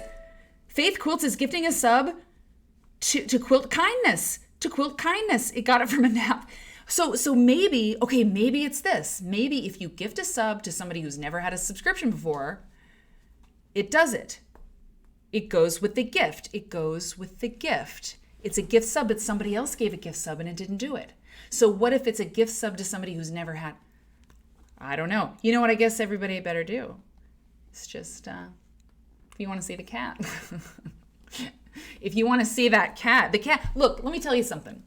This cat works when I say it's going to work. You want to see the cat, you gotta pay up. You gotta pay up. You want to see that cat? You're going to have to pay for it.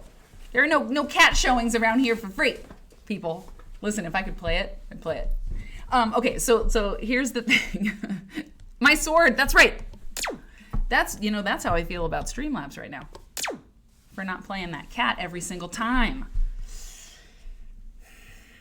Okay, so you remember the quilt we had at the top of the show? I will show you in case you forgot. This one, okay. This beautiful quilt by Celita. I showed you that I opened with that quilt from 1998 because of this. So this is there's an article about Expressions of Freedom. Hang on one second. Expressions of Freedom, a juried competition of quilts celebrating human rights. So this is the competition that, Molly, that, exactly, okay, that the quilt was made for, the opening quilt of the show tonight was made for this particular competition, Expressions of Freedom, a juried competition of quilts celebrating human rights. And, by the way, we've got fashion coming up in a few pages. You don't want to miss it. It's pretty intense. So obviously I'm not going to read the whole article, but I am going to tell you about this competition. It was a pretty big deal, and this is just an announcement for it. So look, the first place prize was $10,000.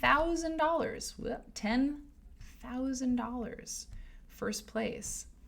And it was a purchase prize for the Quilt Museum in Lincoln, Nebraska, the International Quilt Museum. And you may notice that the International Quilt Museum used to have a very long name. It was the International Quilt Study Center and Museum at the University of Nebraska.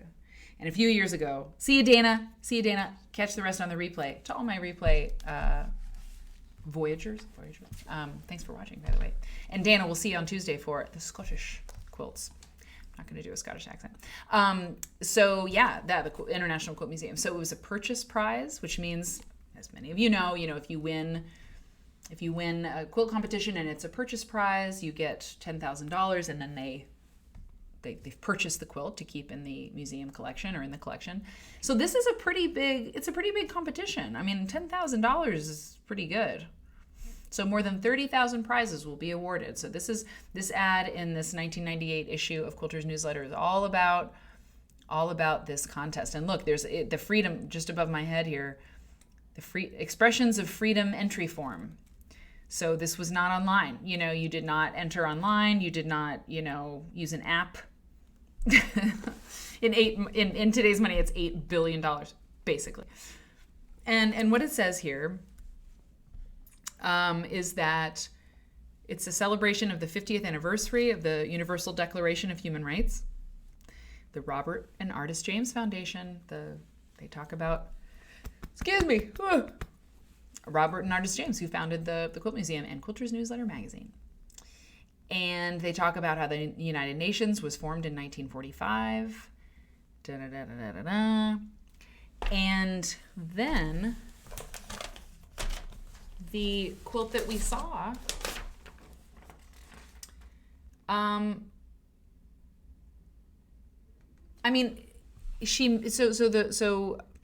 the Celita de Cabezas, who made that quilt that we saw, I mean, I don't know. The quote that I read to you was the quote on the IQM website with the quilt. I mean, did she win first place? I don't know, because they bought that quilt from that contest. So she obviously had to have been a winner in that contest, but was she first place? I don't know. It's a way to check. Oh, Kitty Hannah. Oh, you're so good. According to Google, $10,000 in 1998 is equivalent in purchasing power to about $17,932.27. Damn, that's a lot of money. Yeah, 18 grand. Okay. Here's a question for you, and I do want an answer, people.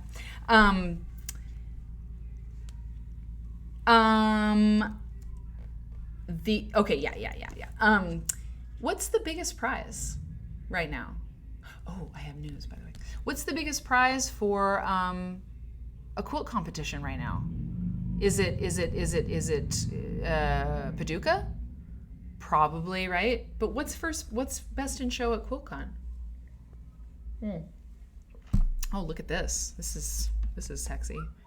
Cotton's priced to tingle every fiber in your body.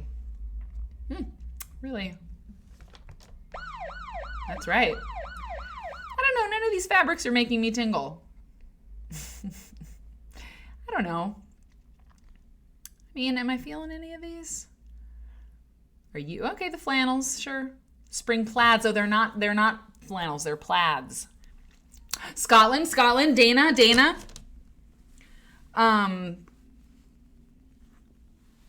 As they change.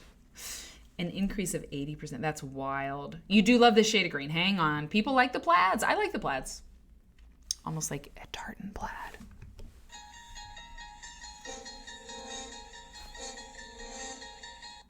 The shade of green. This one? Yeah, that sort of deep hunter, the deep hunter shade of green. That's pretty good. Yeah. It looks a little darker on my screen than it on my monitor than it does on the other thing. Ooh, Padma's going to the Guopai Couture Fantasy exhibit. Hell yeah. If it says couture in it and fantasy, I'm into it. You know what's funny? Look at this. Novelty prints have not changed that much. Oh, I really like that little one, though. This is cute. If a novelty print is small scale, that's really actually very cute. My friend Deb, she loves Halloween fabric. Okay, so I have a great announcement for you. It's news. It is news you can use.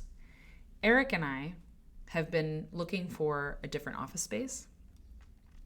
We really like where we are, but the noise, as you may have noticed, is, I do a live stream show, and noise outside is not great.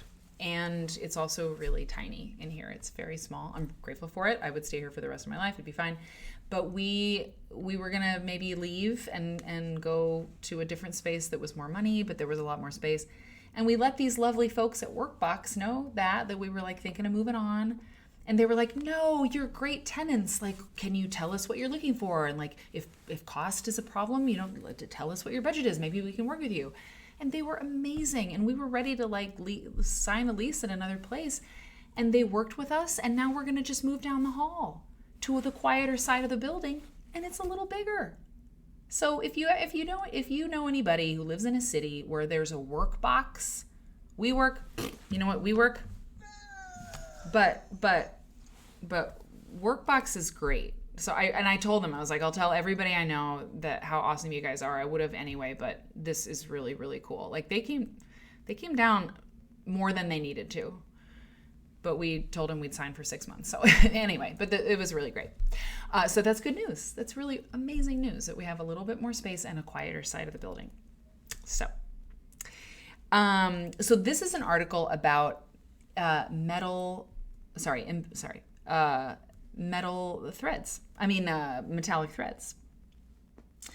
Thanks, Robin. Oh, Kenny. There's some great space in Chicago. Kenny, if you came to Chicago, I think we'd have like Kenny Monday. It's the Kenny Monday show.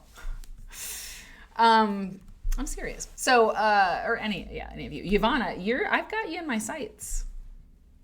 You got to come to Chicago. Oh my God, please come to Chicago and be on the show. That would be amazing. Anyway, metallic threads. Beautiful threads for embellishing metals. So the metallic threads, 1998 to 2008, 2008 to 2018, 22. It's like 25 years later. I suspect that metallic threads have come a long way, since they first were on the market. But obviously they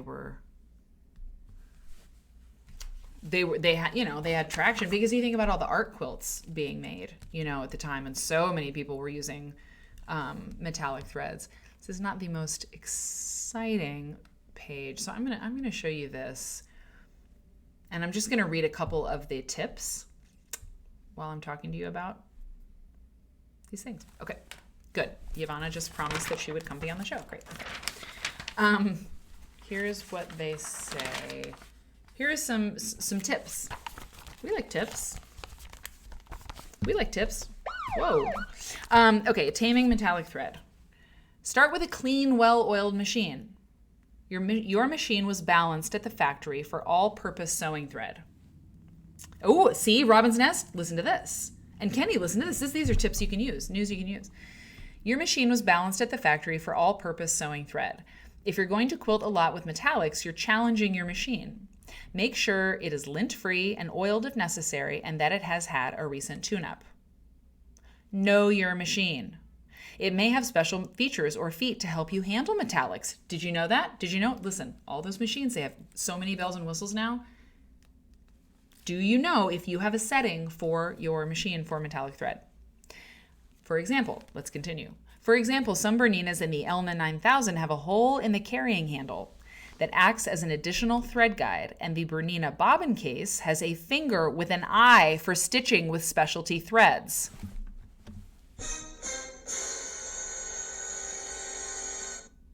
Check with a local dealer for the latest information on handling metallics on your brand of machine. Test every change in situation. Stitch, brand, batting, Oh, okay. Test every change in situation. Stitch, brand, batting on a scrap setup to be identical to your quilt. You know you got to do that. You got to test on a quilt sandwich. Next tip, sew slowly. You'll have fewer problems. And that's the only, I know I could show you. Here, let me show you on the, no, I don't want to. Sew slowly. You'll have fewer problems. It's just like, what else do we need to say? Slow down. Chill. Get your machine in there for your tune-up. Mother Nature's got a great tip. That's really good. That's really, really good. Okay. Pay attention. Check the thread path periodically to see if the thread is kinking or fraying. Look underneath the quilt to be certain you're not forming a glitzy bird's nest. To remove metallic thread from, this is a new tip. To remove metallic thread from the machine, raise the presser foot to open the tension discs. Cut the thread near the spool. Unthread the needle. This is a lot of information. Okay. And gently pull the thread out of the tension discs. This method minimizes damage to your machine caused by pulling the abrasive metal through the machine, makes sense, or by dislodging flakes from the thread, which can catch in the tension discs. No flakes. Oh, wait, where's the cat? Where's the cat? Resubbing. M. Hicks, thank you so much for resubbing. You have been subscribed for 8 months. It was a resubscription, and we saw the thing on the screen. We did not see a cat. But I appreciate you. It doesn't matter. I don't want to focus on the negative. Let's focus on the positive, which is that M. Hicks is supporting the show with her subscription. It means the world to me. Thank you so much. I hope you're enjoying Quilter's Newsletter Friday. Here's another one. Try many colors. Yeah, for gift subs. I think you're right. It's gift subs. Yeah. Try many colors of one brand. That's a good tip. Try different colors. Don't give up on a brand just because you ran into trouble with one color. Yeah.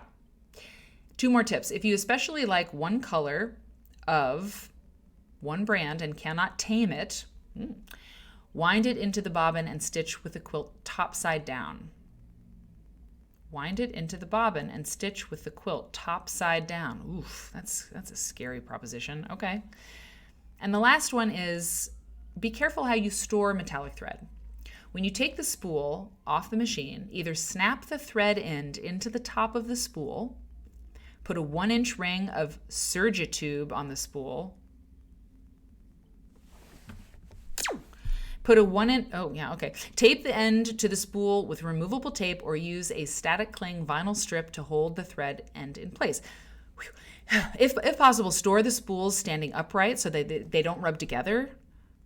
Metallic thread, you're a little bit high maintenance. Keep spools out of sunlight. Okay. Away from heat. Okay, of course. Be realistic.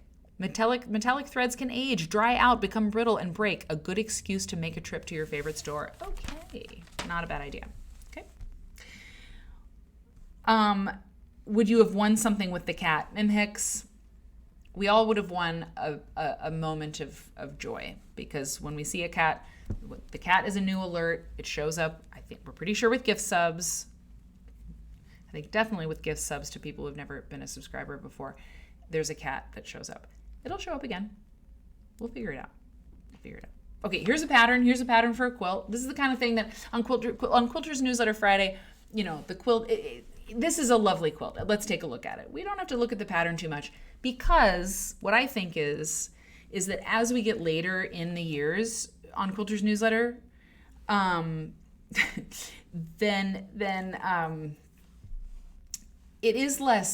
are fewer templates, and there are more rotary cutting.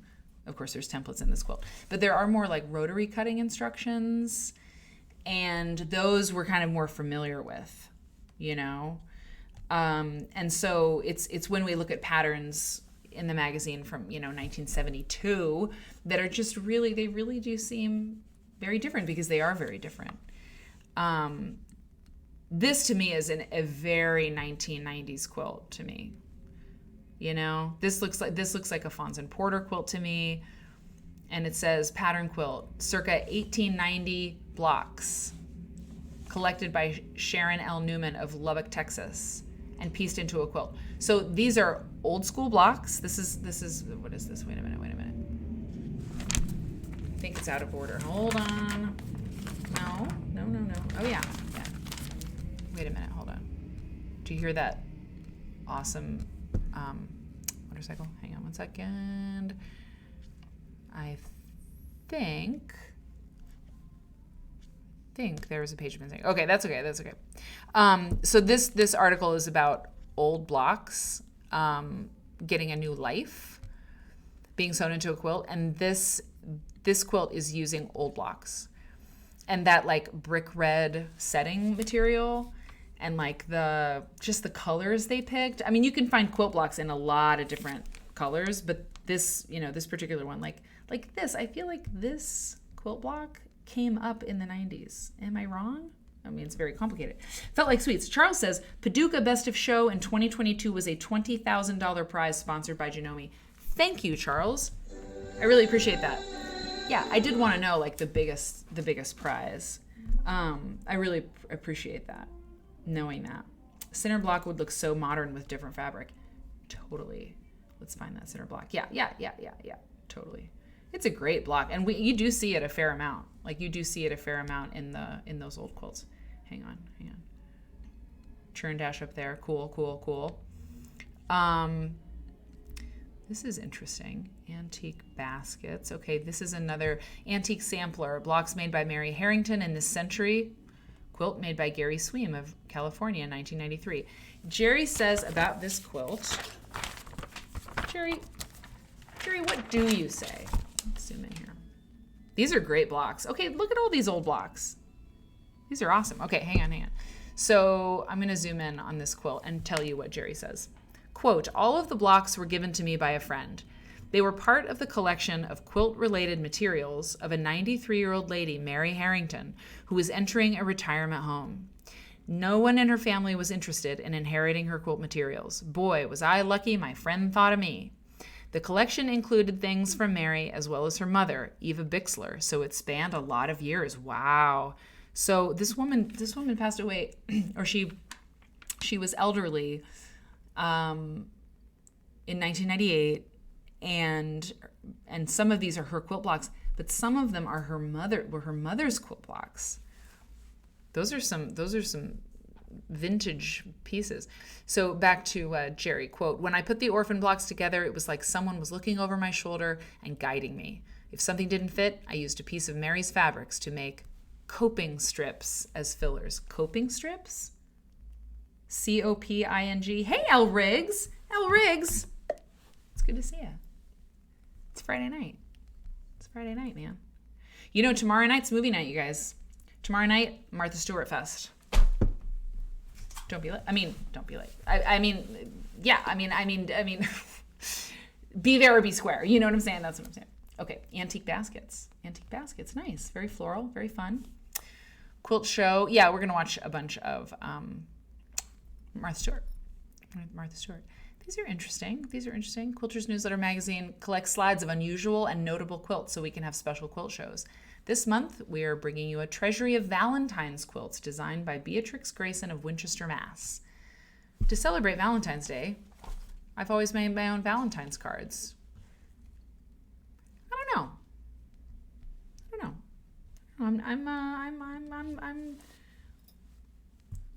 I'm thinking.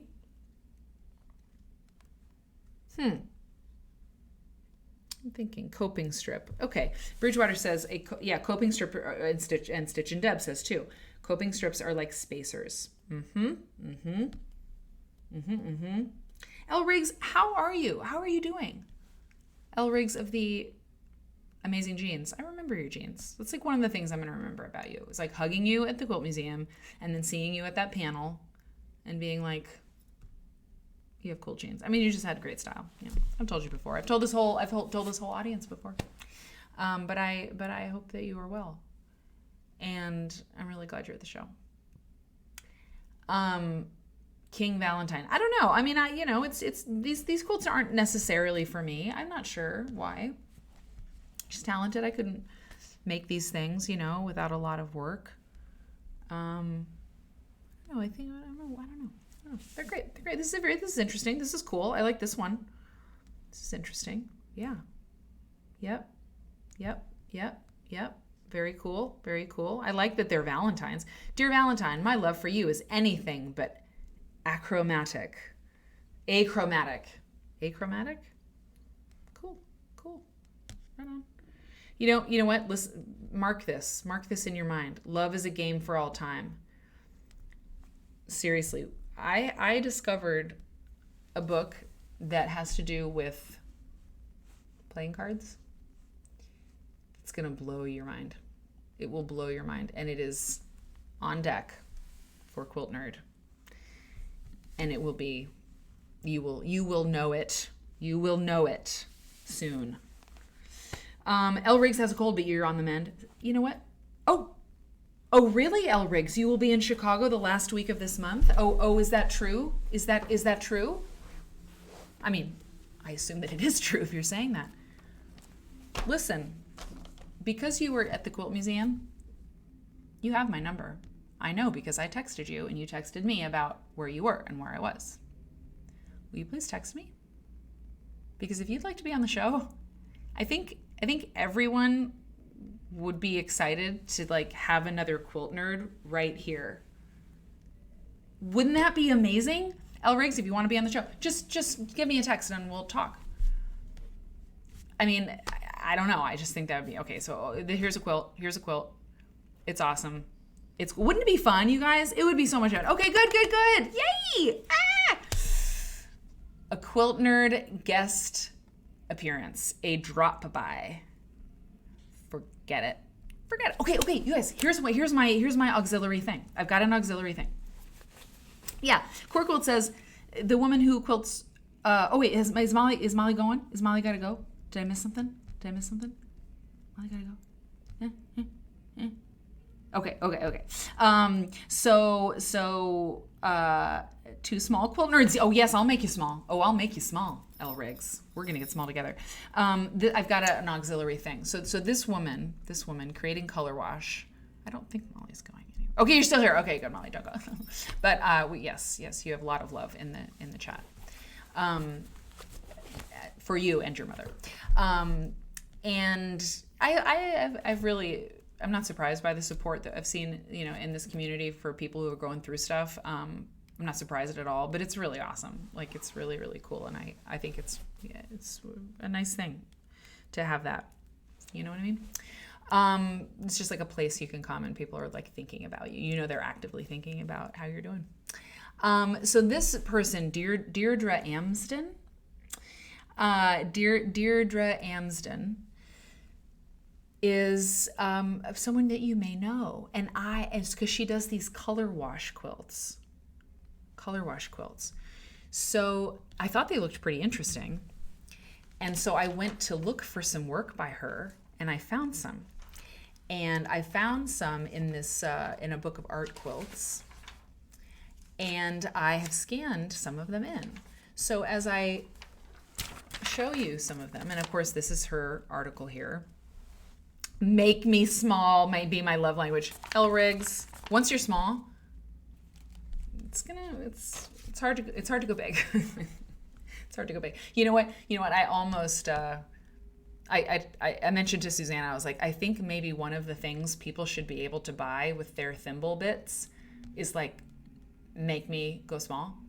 She was like, I think you'd be small a lot. I don't think you should do it. Maybe it's 50,000 thimbles and I'll be small the rest of the show or something. I don't know. But look at this. Isn't this great? Isn't this really, really neat? Oh, the bulletin board. Yeah, we'll totally look at that bulletin board in Mother Nature. Totally. 1,000%. But, so this is Deirdre Amsden. So this is what she says in Quilter's Newsletter magazine, 1998. This is by Deirdre Amsden. So she's writing this quote. Deirdre Amsden writes about, she wrote this article in the third person. That's kind of strange. Oh, no. Okay, so this is the intro by Quilter's Newsletter. Deirdre Amsden writes about her method of patchwork. Quote, The simple premise of color wash. I'm staying back from the quilt for a second so that you can see this because it's pretty cool. It looks really neat. Because the effect, right, is obviously the important part. Excuse me. Quote, the simple premise of color wash is to obscure or disguise the seams between patchwork shapes to create washes of color. Fabric prints lose some of their identity when cut into small patches. And in an arrangement with many other prints, they become transformed into a random, irregular visual texture. Color wash may be used to create impressionistic images or strong geometric ideas. Unquote. Deirdre is an award-winning quilt maker, teacher, and author from London, England. Her book, Color Wash Quilts, A Personal Approach to Design and Technique, from that Patchwork Place, 1994, features projects as well as an informative and instructive insight into her distinctive style and working methods. See the bulletin board in this issue for more information. Once you have read over Deirdre's instructions for gathering your fabric palette, you may want to use your new knowledge to make your own color wash project. To get you started, there are directions for a wall quilt or cushion on page 45. It is super cool, isn't it? It is super cool. It looks like a Monet watercolor MHIX 1000%. Yeah, okay, so the use of the tumbling blocks border. Two people mentioned the border. So Kenny said the use of tumbling block as a border is very creative, and then Itricot said, are those stars or triangles on point around the edge? Well, let's take a look at that. So how is this done here? That's a pretty interesting effect. Yeah, it's tumbling blocks, but they're like elongated, you know? That's really cool. I mean, this is, I mean, look at oh my goodness. The work here is really something. The placement of the colors and the number of fabrics. I mean, this is pretty great.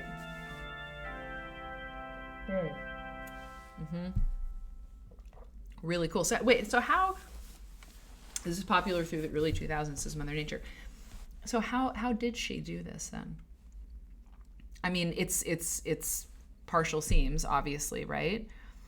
So I don't know, it's weird because I don't see like the joint.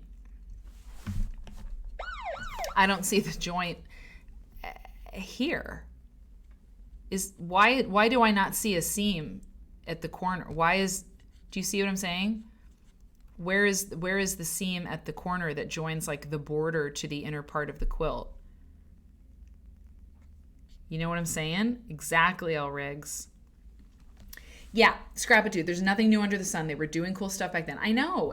Let's zoom out again. This is pretty. You know what it is? It's fire, as the kids say.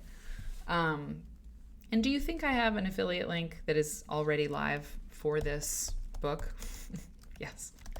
quiltnerd.link/color wash, but spelled the British way. Color wash. Maybe you want it. Maybe you want to buy it. Doesn't look like there's binding on the edge. Anybody else see that? True. Yeah, I don't think there is binding either. Well, hold on. No, I don't know. Is it quilted? I mean, yeah, it's a quilt. It doesn't say it's a top. Look how beautiful that is. It's almost kind of Pride-like. Happy Pride, everybody. Very cool. So there's another one. I've got another one for you. These are all from a different book, you guys. I went hunting. I went Deirdre hunting.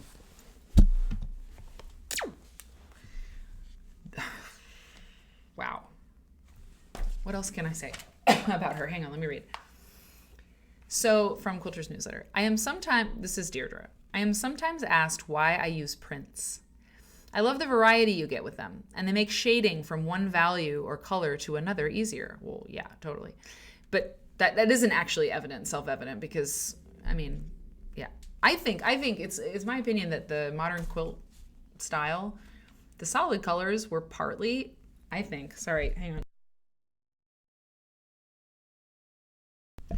partly because using prints is really hard. I mean, for some people, it's really, really hard using solid color, because if you use a yellow fabric that has little green flowers on or little green leaves, it's not really yellow anymore at a certain point, but a solid yellow stays yellow and a solid red stays red. And so if you've never sewn before, if you've never made a quilt before, you get into prints and it's like, I don't know. It takes a little practice. So I think, especially in the early days, the modern quilt style was solid fabrics because, I mean, it just was, I don't want to say it was easier or simpler, but I mean, it was clear. It was clear, I think. This is my thought. Okay, I'm going to zoom in on this, but I mean, there's so much to kind of unpack, even looking at it, that to me, it takes a second. Yeah, it is masterful. I agree. Okay, so now let's zoom in to see how this is kind of made. The variety of visual texture. Oh, sorry. So she says, quote, you need a variety of values, print scales, and colors. This variety of visual texture is vital to color wash quilts. By the way, color wash is capitalized, so it's a proper noun, color wash. Your collection should contain as many different prints as possible. Oh, darn. Analyze your own fabric stash and view it with these three characteristics in mind. Number 1, color. Characteristic 1, color. It's easy to buy colors that you like, but don't restrict your palette by overlooking colors you dislike. I've heard that before. It's a really good tip, you guys. You probably know it. Remember, the fabrics will be cut into small pieces. It's surprising how useful they can be for creating an interesting texture or making a transition. Compare your collection of fabrics to the color wheel to discover which colors you lack and add them to your collection. I want to zoom in more. Can you see? It's not an amazing definite. I mean, I scanned it really high res, but the actual one in the book is not crystal clear. Characteristic 2, value. A variety of light, medium, and dark fabrics is essential. The two extremes of very dark and very light fabrics are often in shorter supply than are the medium values, so you may need to consciously search for these. Characteristic 3, scale. If the finished size of your quilt is small, it's easier to use small to medium scale. Okay, so she's getting into the, I don't want to get into the weeds here, but she's talking about, and so Quilter's newsletter, Jan-Feb, 1998. You can read all about this. That's pretty cool. That is pretty cool. And that's why I think this show has to exist, Because think about the quilters making quilts today. Think about all the cool, groovy fabrics out there, And you all do. That's why you tune into this show, partly.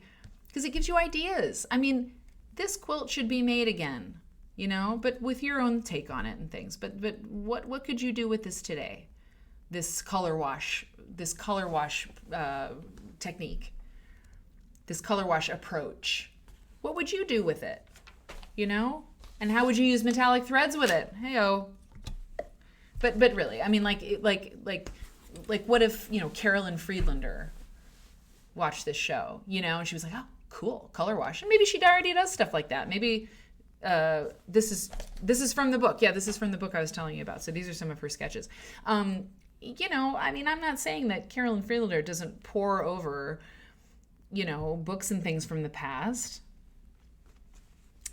Of course not. She's trained as an architect, I happen to know. But I don't know, it's really cool to look at an old quilt magazine, I think, and see that, Deirdre in London in the 90s and earlier was doing this sort of color wash technique. And not just that she was doing it, she wrote it down and she designed it and she can tell you about it and you can buy her book about it. And then you can make quilts using this technique and God knows what you come up with. It could be just so wonderful. Gustav Klimt. Ooh, good call, Kenny. Absolutely. All those prints together. Yeah. 1000%. Pardon me. And here's just one more. This is from the page. Yeah, the Klimt thing is really a good observation. These are Liberty of London prints, I believe she talks about. This is, 25 inches by 25 inches. That's all this is. Hold on. Pull it over like that. Interesting.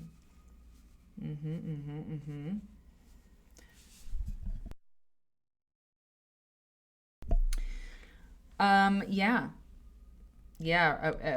design board, so Prairie Susie has a good point.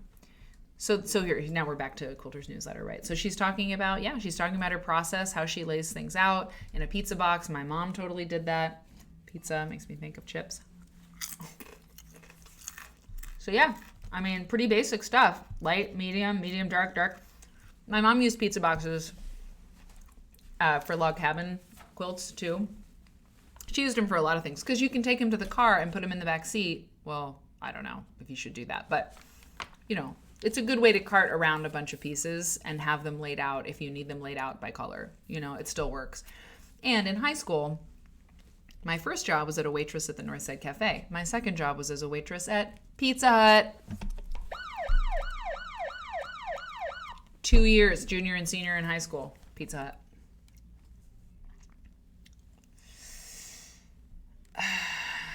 She has as many pizza boxes as she wanted, my mother. Okay. Interesting. There were a number of U.S. writers who had color wash books. I wonder if I still have mine, Mother Nature says. There's a company that will send you color wash squares. Really? Interesting. Very interesting. This is beautiful. I mean, and it's a great quilt for Liberty London Fabrics. I mean, obviously, it'd be amazing. Very cool. Very cool. All right. Pressing on. Whoops. Pressing on. Okay. They were talking about photographing your quilts. I mean, it's good, but if we get in the weeds on photography, we can't do it, you guys. We can't do it, you guys. We have to. Tomorrow's show is like amazing. It's already amazing. So, Quilter's Newsletter Friday. Part of the fun of Quilter's Newsletter Friday is it's loose, man. Oh yeah, it's loose. Okay, so I love this quilt. I think this is great. I looked up Tilly Moser, the lady who they feature here. She's right here. Tilly passed away in 2007, and I read her obituary, and she loved to make quilts, and the second thing that they put in her obituary that she loved was fishing, and I thought that was great. And I also think this is a great quilt. This is a great quilt. Pizza Hut, man, it was great. I made good tips. God, I still remember the way that Pizza Hut shirt uniform felt. I'll never forget it, sadly. But I like this. Talk about solid colors. I mean, this is cool. I think this looks really cool.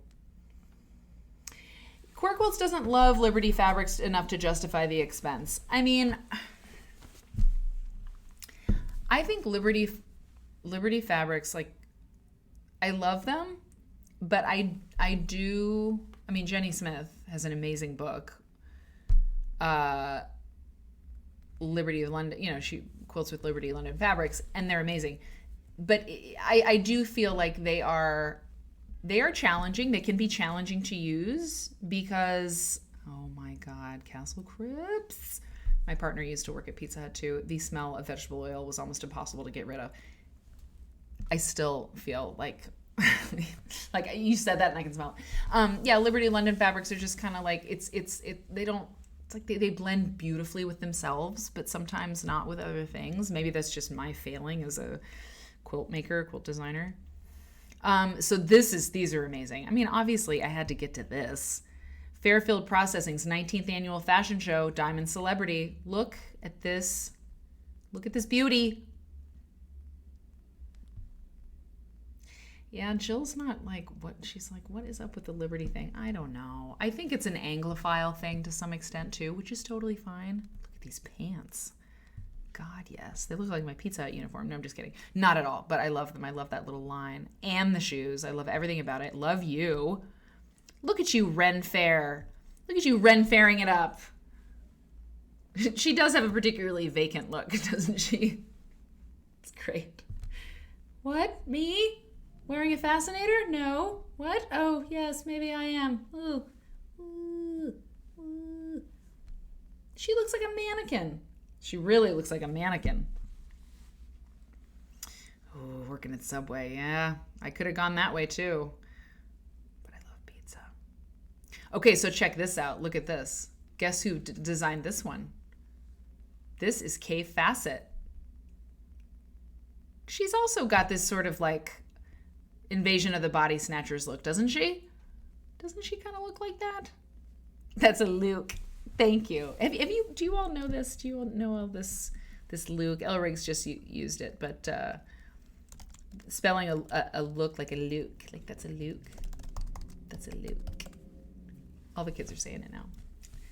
Love that Luke. Yeah, this is Kaffe, man. So, yeah, Gridlock Coat by Kaffe Fassett, assisted by Liza Lucy. Liza Lucy. Whoa, no. Liza Lucy. Amazing. Yeah, kind of cool. The Luke is cool. I love it. This is great. Who is this? Who is this one? Hang on. Above. Wow. Fiesta Sunrise. Of course, Fiesta Sunrise. Wait, is that right? No. This is Fiesta Sunrise. What? I don't know what is happening. Wait a minute. Above left, above right, and right, above, no, okay, Fiesta Sunrise by Carol Griffiths of Modesto, California. Carol says her design was influenced by Karen Stone's quilts and by the cover of a book about African American quilts. Her colors, she says, are influenced by living in a hot climate. This does say hot to me. You're giving me hot. You're serving hot. That hat is saying many things to me. Above right, My Secret Garden. My Secret Garden by Angela Harworth of Superior, Wisconsin. Angela's original crazy quilting technique resulted in this unusual garment. Whoa, damning with faint praise. Pumps. God, I love the word pumps. Wearing pumps. She's wearing pumps. She's just add to the sirens tonight. Yeah, the new office, we're going to be facing sleepy Dearborn Street and not very busy thoroughfare Division Street. Okay. Angela says using variegated rayon threads gave an effect of sewing through wet paint. Okay, and having the colors trail. Interesting. And then this one, then our last model here, I don't mind those shoes.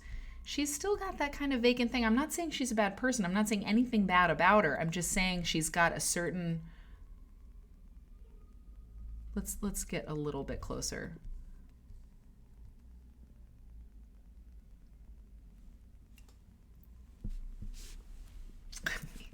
Yeah. I don't know. Yeah. So these are winners. They're winners. They're winners in realness. My great cats. Hi, my great cats.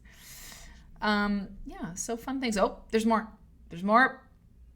This is kind of fabulous down here. I like this. I mean, that is pretty cool. I mean, that feels very sort of like a BB. Let's see, what is the Biba? The Biba girls, like in 1920s, isn't that a thing? Biba? What am I thinking of? With like the little lips. It's not flapper, but it's, you know what I'm saying? But this looks sort of like a Sally Bowles in her boudoir, kind of like, give me a cigarette holder, a long cigarette holder, and, you know, a prairie oyster in the morning, and, you know, I think that's kind of cool. It looks like old school. There's a lot going on here. The bird on the black coat, yeah. There's a lot going on here, and I think that it works. It's working for me. More hats. Why do all these fashion shows in the 90s, they really went for the hats? Oh, this is interesting. Look at this one. So, wow. I mean, did I say hat? I did say hat. That's pretty cool, though. I mean, wow. This is pretty impressive. I'd rather be modeling show. Iowa Randall, what's going on? Wait a minute, Castle Cripps. Hold on. Castle Cripps yelled. It said, Mary. Did I say something bad? I may have. I probably did. Iowa Randall. Oh my God, Iowa Randall. It's Randall. You guys, it's Randall. Can we get welcome baskets in the chat for Randall? I know it's not your first time, Iowa Randall, but I haven't seen you in a minute. Iowa Randall, it's so good to see you. I'm so glad you said hello. And vacant, just sort of blank, right? Just sort of like a vacant stare, like, I mean, I give vacant stares sometimes, if I don't know, if I'm just not, if I'm I don't know. Yeah, a vacant stare. It's not a bad thing. Sometimes I stare vacantly because it's like a nice moment for me because I'm not thinking about anything. But she had this sort of staring into space kind of thing. But Io Randall, it's really good to see you. I'm so glad that you're here. This is great. The hat is, I think most of us are like, oh, you were being a scamp. I was being a scamp. Listen, Castle Crips. Story of my life. It looks like a fancy engineer's hat. It does. Thanks for the welcome baskets, guys. Io Randall, it's great to see you. Now this is cool. I feel like this is cool. Another sort of pride moment, right? Happy Pride, everybody. Kind of a rainbow motif here. When we get the chance to say Happy Pride, we're gonna say it. That's the way it is. X's and O's. I don't know. It's cool. I don't know. I love her hair. It's so thick. It's so thick and full. And jelly. I don't know. There's something kind of, I don't know. I'm not so into that. Is it appropriative-ish? We don't have to go there. I don't want to go there, but I don't know. It just seems like there's a lot going on, and there seems like there are conflicts for me. Okay, let's continue, as Eric would say. Okay, a few of these. We got Benartex, Hobbs batting. I said obs. I made the H silent. Ridiculous. Absurd. Williamsburg Festival. There's not too much of this magazine left, by the way. Okay. Let me show you this. So Quilter's frames. Okay, and look, like I mentioned earlier, Quilter's newsletter magazine publishes exchange requests from our subscribers, free of charge and as space allows, which is amazing, but is not responsible for transactions that result. No items for sale will be accepted. I don't know, guys. I don't like this cough. I thought I got rid of it. Anyway, Quilter's newsletter magazine discourages quilt chain letters. Good idea. But you see, needle and pen pals. So this is 1998. I mean, they're still publishing like classifieds, if you will, or even like personals, if you will. The internet has not yet made it possible to have, quilt nerd, right? Quilt nerd is not happening yet. People have, but look at this. But people have email addresses, Oh, shoot. Karen wants to meet quilters between ages 40 and 60 from Eastern Tennessee who love quilts and cats and have email. Awesome. That's awesome. I love that. Oh, Joan. Oh, this is amazing. Joan Migton in Clark, New Jersey want quilters who have carpal tunnel syndrome, especially those who have found solutions and are still able to hand quilt. Oh my God. Amazing. Start around Robin. I love it. So the collector's request, these readers are looking for products, books, patterns, magazines that are hard to find. So, Eileen wants Holly Hobby, Sunbonnet Sue, Umbrella Girl. Stephanie Cake, if you were looking for Sunbonnet baby stuff, it's like back in the day. I mean, it's interesting. If everybody's reading a magazine, if a lot of people are reading the same magazine, you really could get somewhere with this. I mean, on the internet, it's so dispersed now. God, I mean, I suppose on Facebook, whatever, Facebook is doing some of this. But it was interesting because before the internet, as my mother has said many times, Quilter's newsletter was the internet.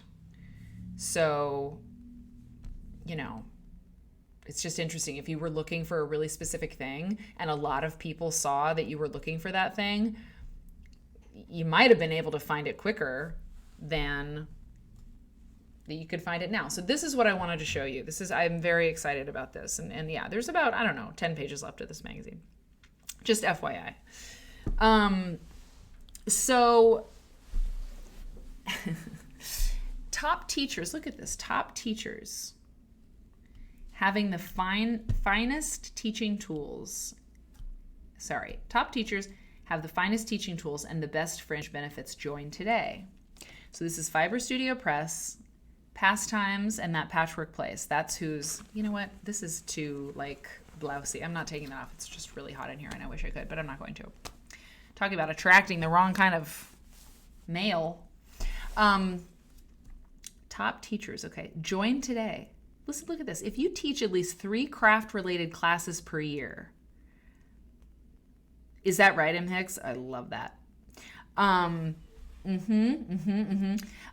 you teach at least 3 craft-related classes per year, you're only $15 away from becoming a top teacher. The Top Teachers Club is an organization of teachers dedicated to improving their skills. It's easy to join, and here are the advantages.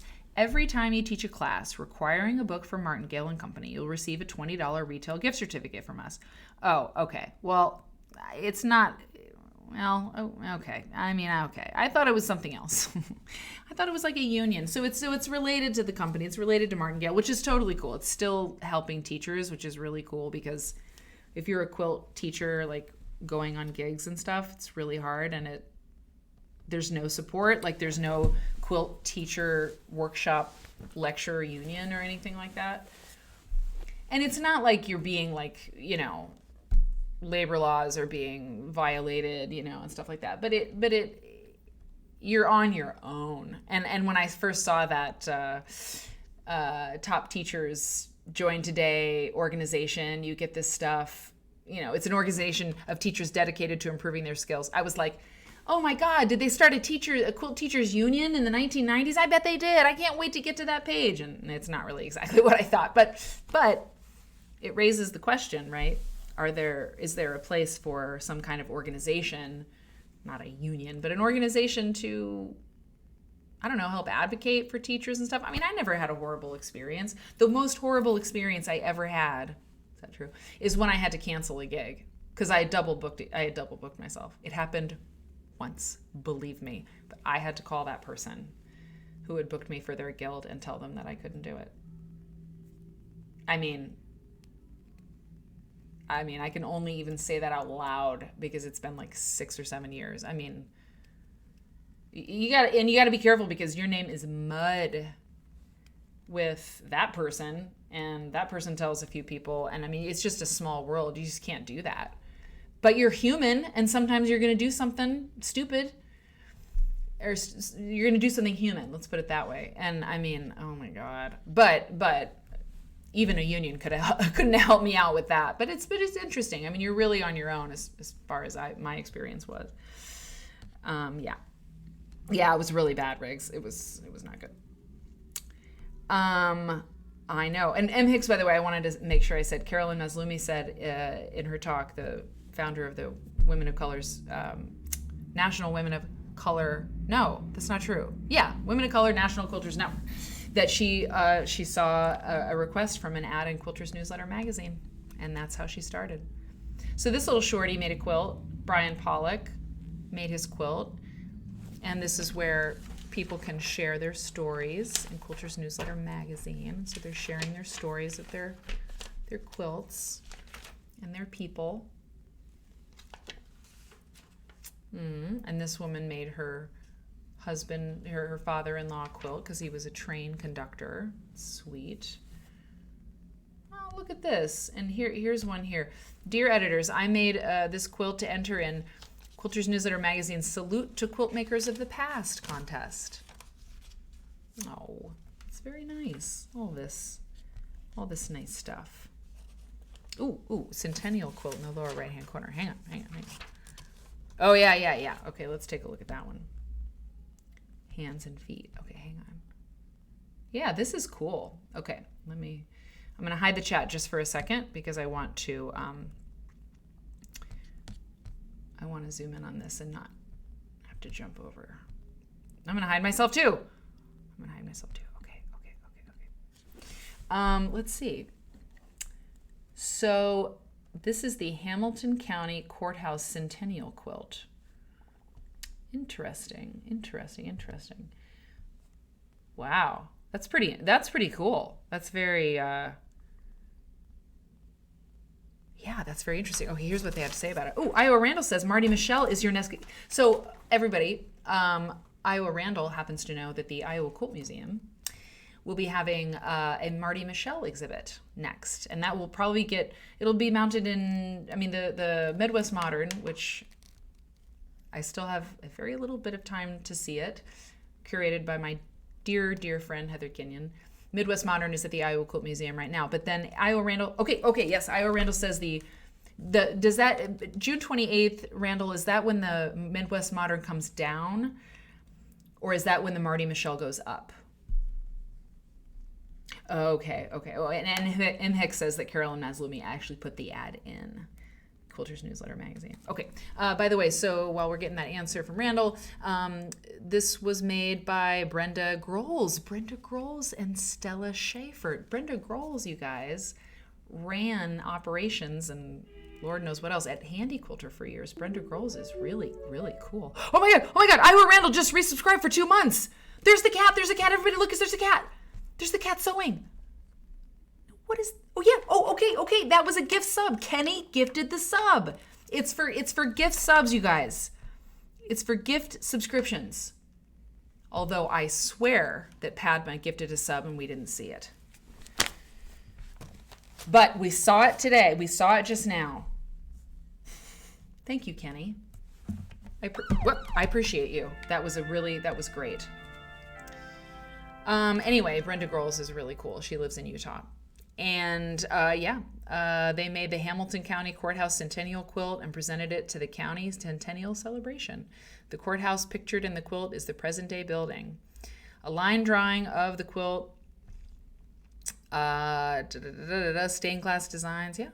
The only hand stitches in this quilt are those completing the binding. The applique was done by machine with blind hem stitches, satin stitches. And it was their first collaboration, Brenda said, but they're doing more because they love working together so much. Lovely. Marty Michelle, the Marty Michelle exhibit goes up at the Iowa Quilt Museum on June 28th. That's great. And Court Quilts loves this page of quilts. I do too. Okay, you guys. So it's 9:37. We've been going for a while. I gotta save my voice. I don't really love this cough that's happening. My voice was feeling better. I don't want to push it. It's great. It's great. Maybe next time we start at the back. Maybe we start at the back next time and we go from there. But yeah, this is good stuff. But we stopped the madness, We saw the cat again. And I think that's a great way to say goodbye. It's really hard for me to not look at all of these, but you know what? There are issues of Quilter's Newsletter out there that you can find. You can find these things. They exist. Oh, I know it. You know what? Here. And I'm gonna do this too. I muted the jazz because it was too loud before. And My Great Cats, here's a good here's a good question for you, My Great Cats, or Randall. How long does the Marty Michelle exhibit stay up? I want to make sure to say before we go too that the Quilters on Parade, Quilt Nerds on Parade is happening on June 28th, and that's a week from Tuesday. And if you would like me to feature your quilt on the show, I would really like to do that. And you can use your, just use this link, quiltnerd.link/parade, and send me your stuff. The deadline's June 26th, so a week from Sunday. Get me some pictures, a couple of pictures. You don't have to, it doesn't have to be fancy, but you should know that you have a place on this show to celebrate what you're doing. And it would be great. Yeah, save my voice, you're right, Ivana. And actually, so there's the stuff, quiltnerd.link/parade. I announce it every show, and I'll announce it every show until the night. And this is what I wanted to show you with the cat puns. Yeah, exactly. Ivy Kadivy. I haven't checked the batch lately, but I will. And Susanna's also checking it. Yay, Susanna. And here, I thank God I showed that, because look at this. I have it all queued up. Eric, so there are 2 red pandas. There are 2 red pandas in the Lincoln Park Zoo. And Eric and I have gone there, I don't know how many times to see the red pandas, but we've never seen them. But guess what? Eric finally saw them. Are you ready for this? I'm going to show you the footage. Look at this. He took footage. It's 33 seconds. Are you ready? Better be ready. He finally saw it. He finally saw him.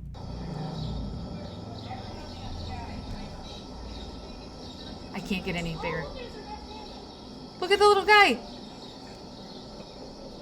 Look at that little scamp. Look at that little scamper. Oh, here. Can I get bigger? Can I? That's it. It's all he would do. Oh, I wish I could make him bigger, you guys, but I can't. Look at him. Oh! Eric said he was so little. I know, he's such a cutie. No. Myra, you were cutting fabric. Oh, I hope you got a lot done. So then he just goes into his little home. Myra says, if anyone ever told me last summer my Friday night entertainment of choice after a full day's work would be ironing and cutting fabric, I would have laughed out loud. We love to see it. There you go. Actual red pandas to close out the night. Everybody, thank you so much. And I know we've spent so much time together and it's been a crack up, but don't miss the show tomorrow. And tell a friend. If you know somebody who would like this, we're going to have a lot of fun at movie night tomorrow. We're going to watch Martha Stewart. And I'm sorry, I got to do it.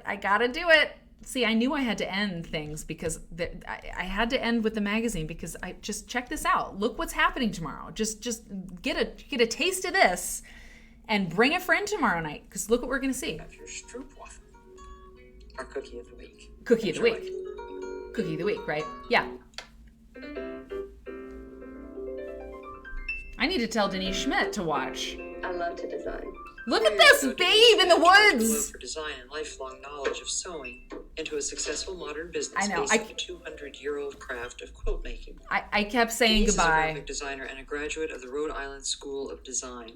I kept saying goodbye, and then Denise keeps track of her. I put them up on my wall. I continue to look at what's up there and make decisions about the next block based on. Sorry. Anyway, we're gonna watch Martha tomorrow, including this is the episode that launched Denise Schmidt's career. I mean, it certainly helped it, and then it certainly was part of her life story, and then also other. The modern quilt world. This was a huge moment, man. She was on Martha Stewart Living. It was a big deal. So Irma Gerd, exactly. We are gonna watch this, and it's gonna be a lot of fun. And yeah, that's it. Tell a friend. Tomorrow night, Eat Your Coat. It's at 8 p.m. Central. Saturday night show, 8 p.m. Central Time. And we'll see a babe. The babe. She is a babe. She's still a babe, Denise Schmidt. So I'm officially out, you guys. Have a great rest of your night, and I will see you tomorrow at movie night. Okay, I will have popcorn and chips. Okay, bye everybody. Oh, did I miss any questions? I hope not. Okay. Yeah, I love spending time with all of you guys too. Okay, see you tomorrow.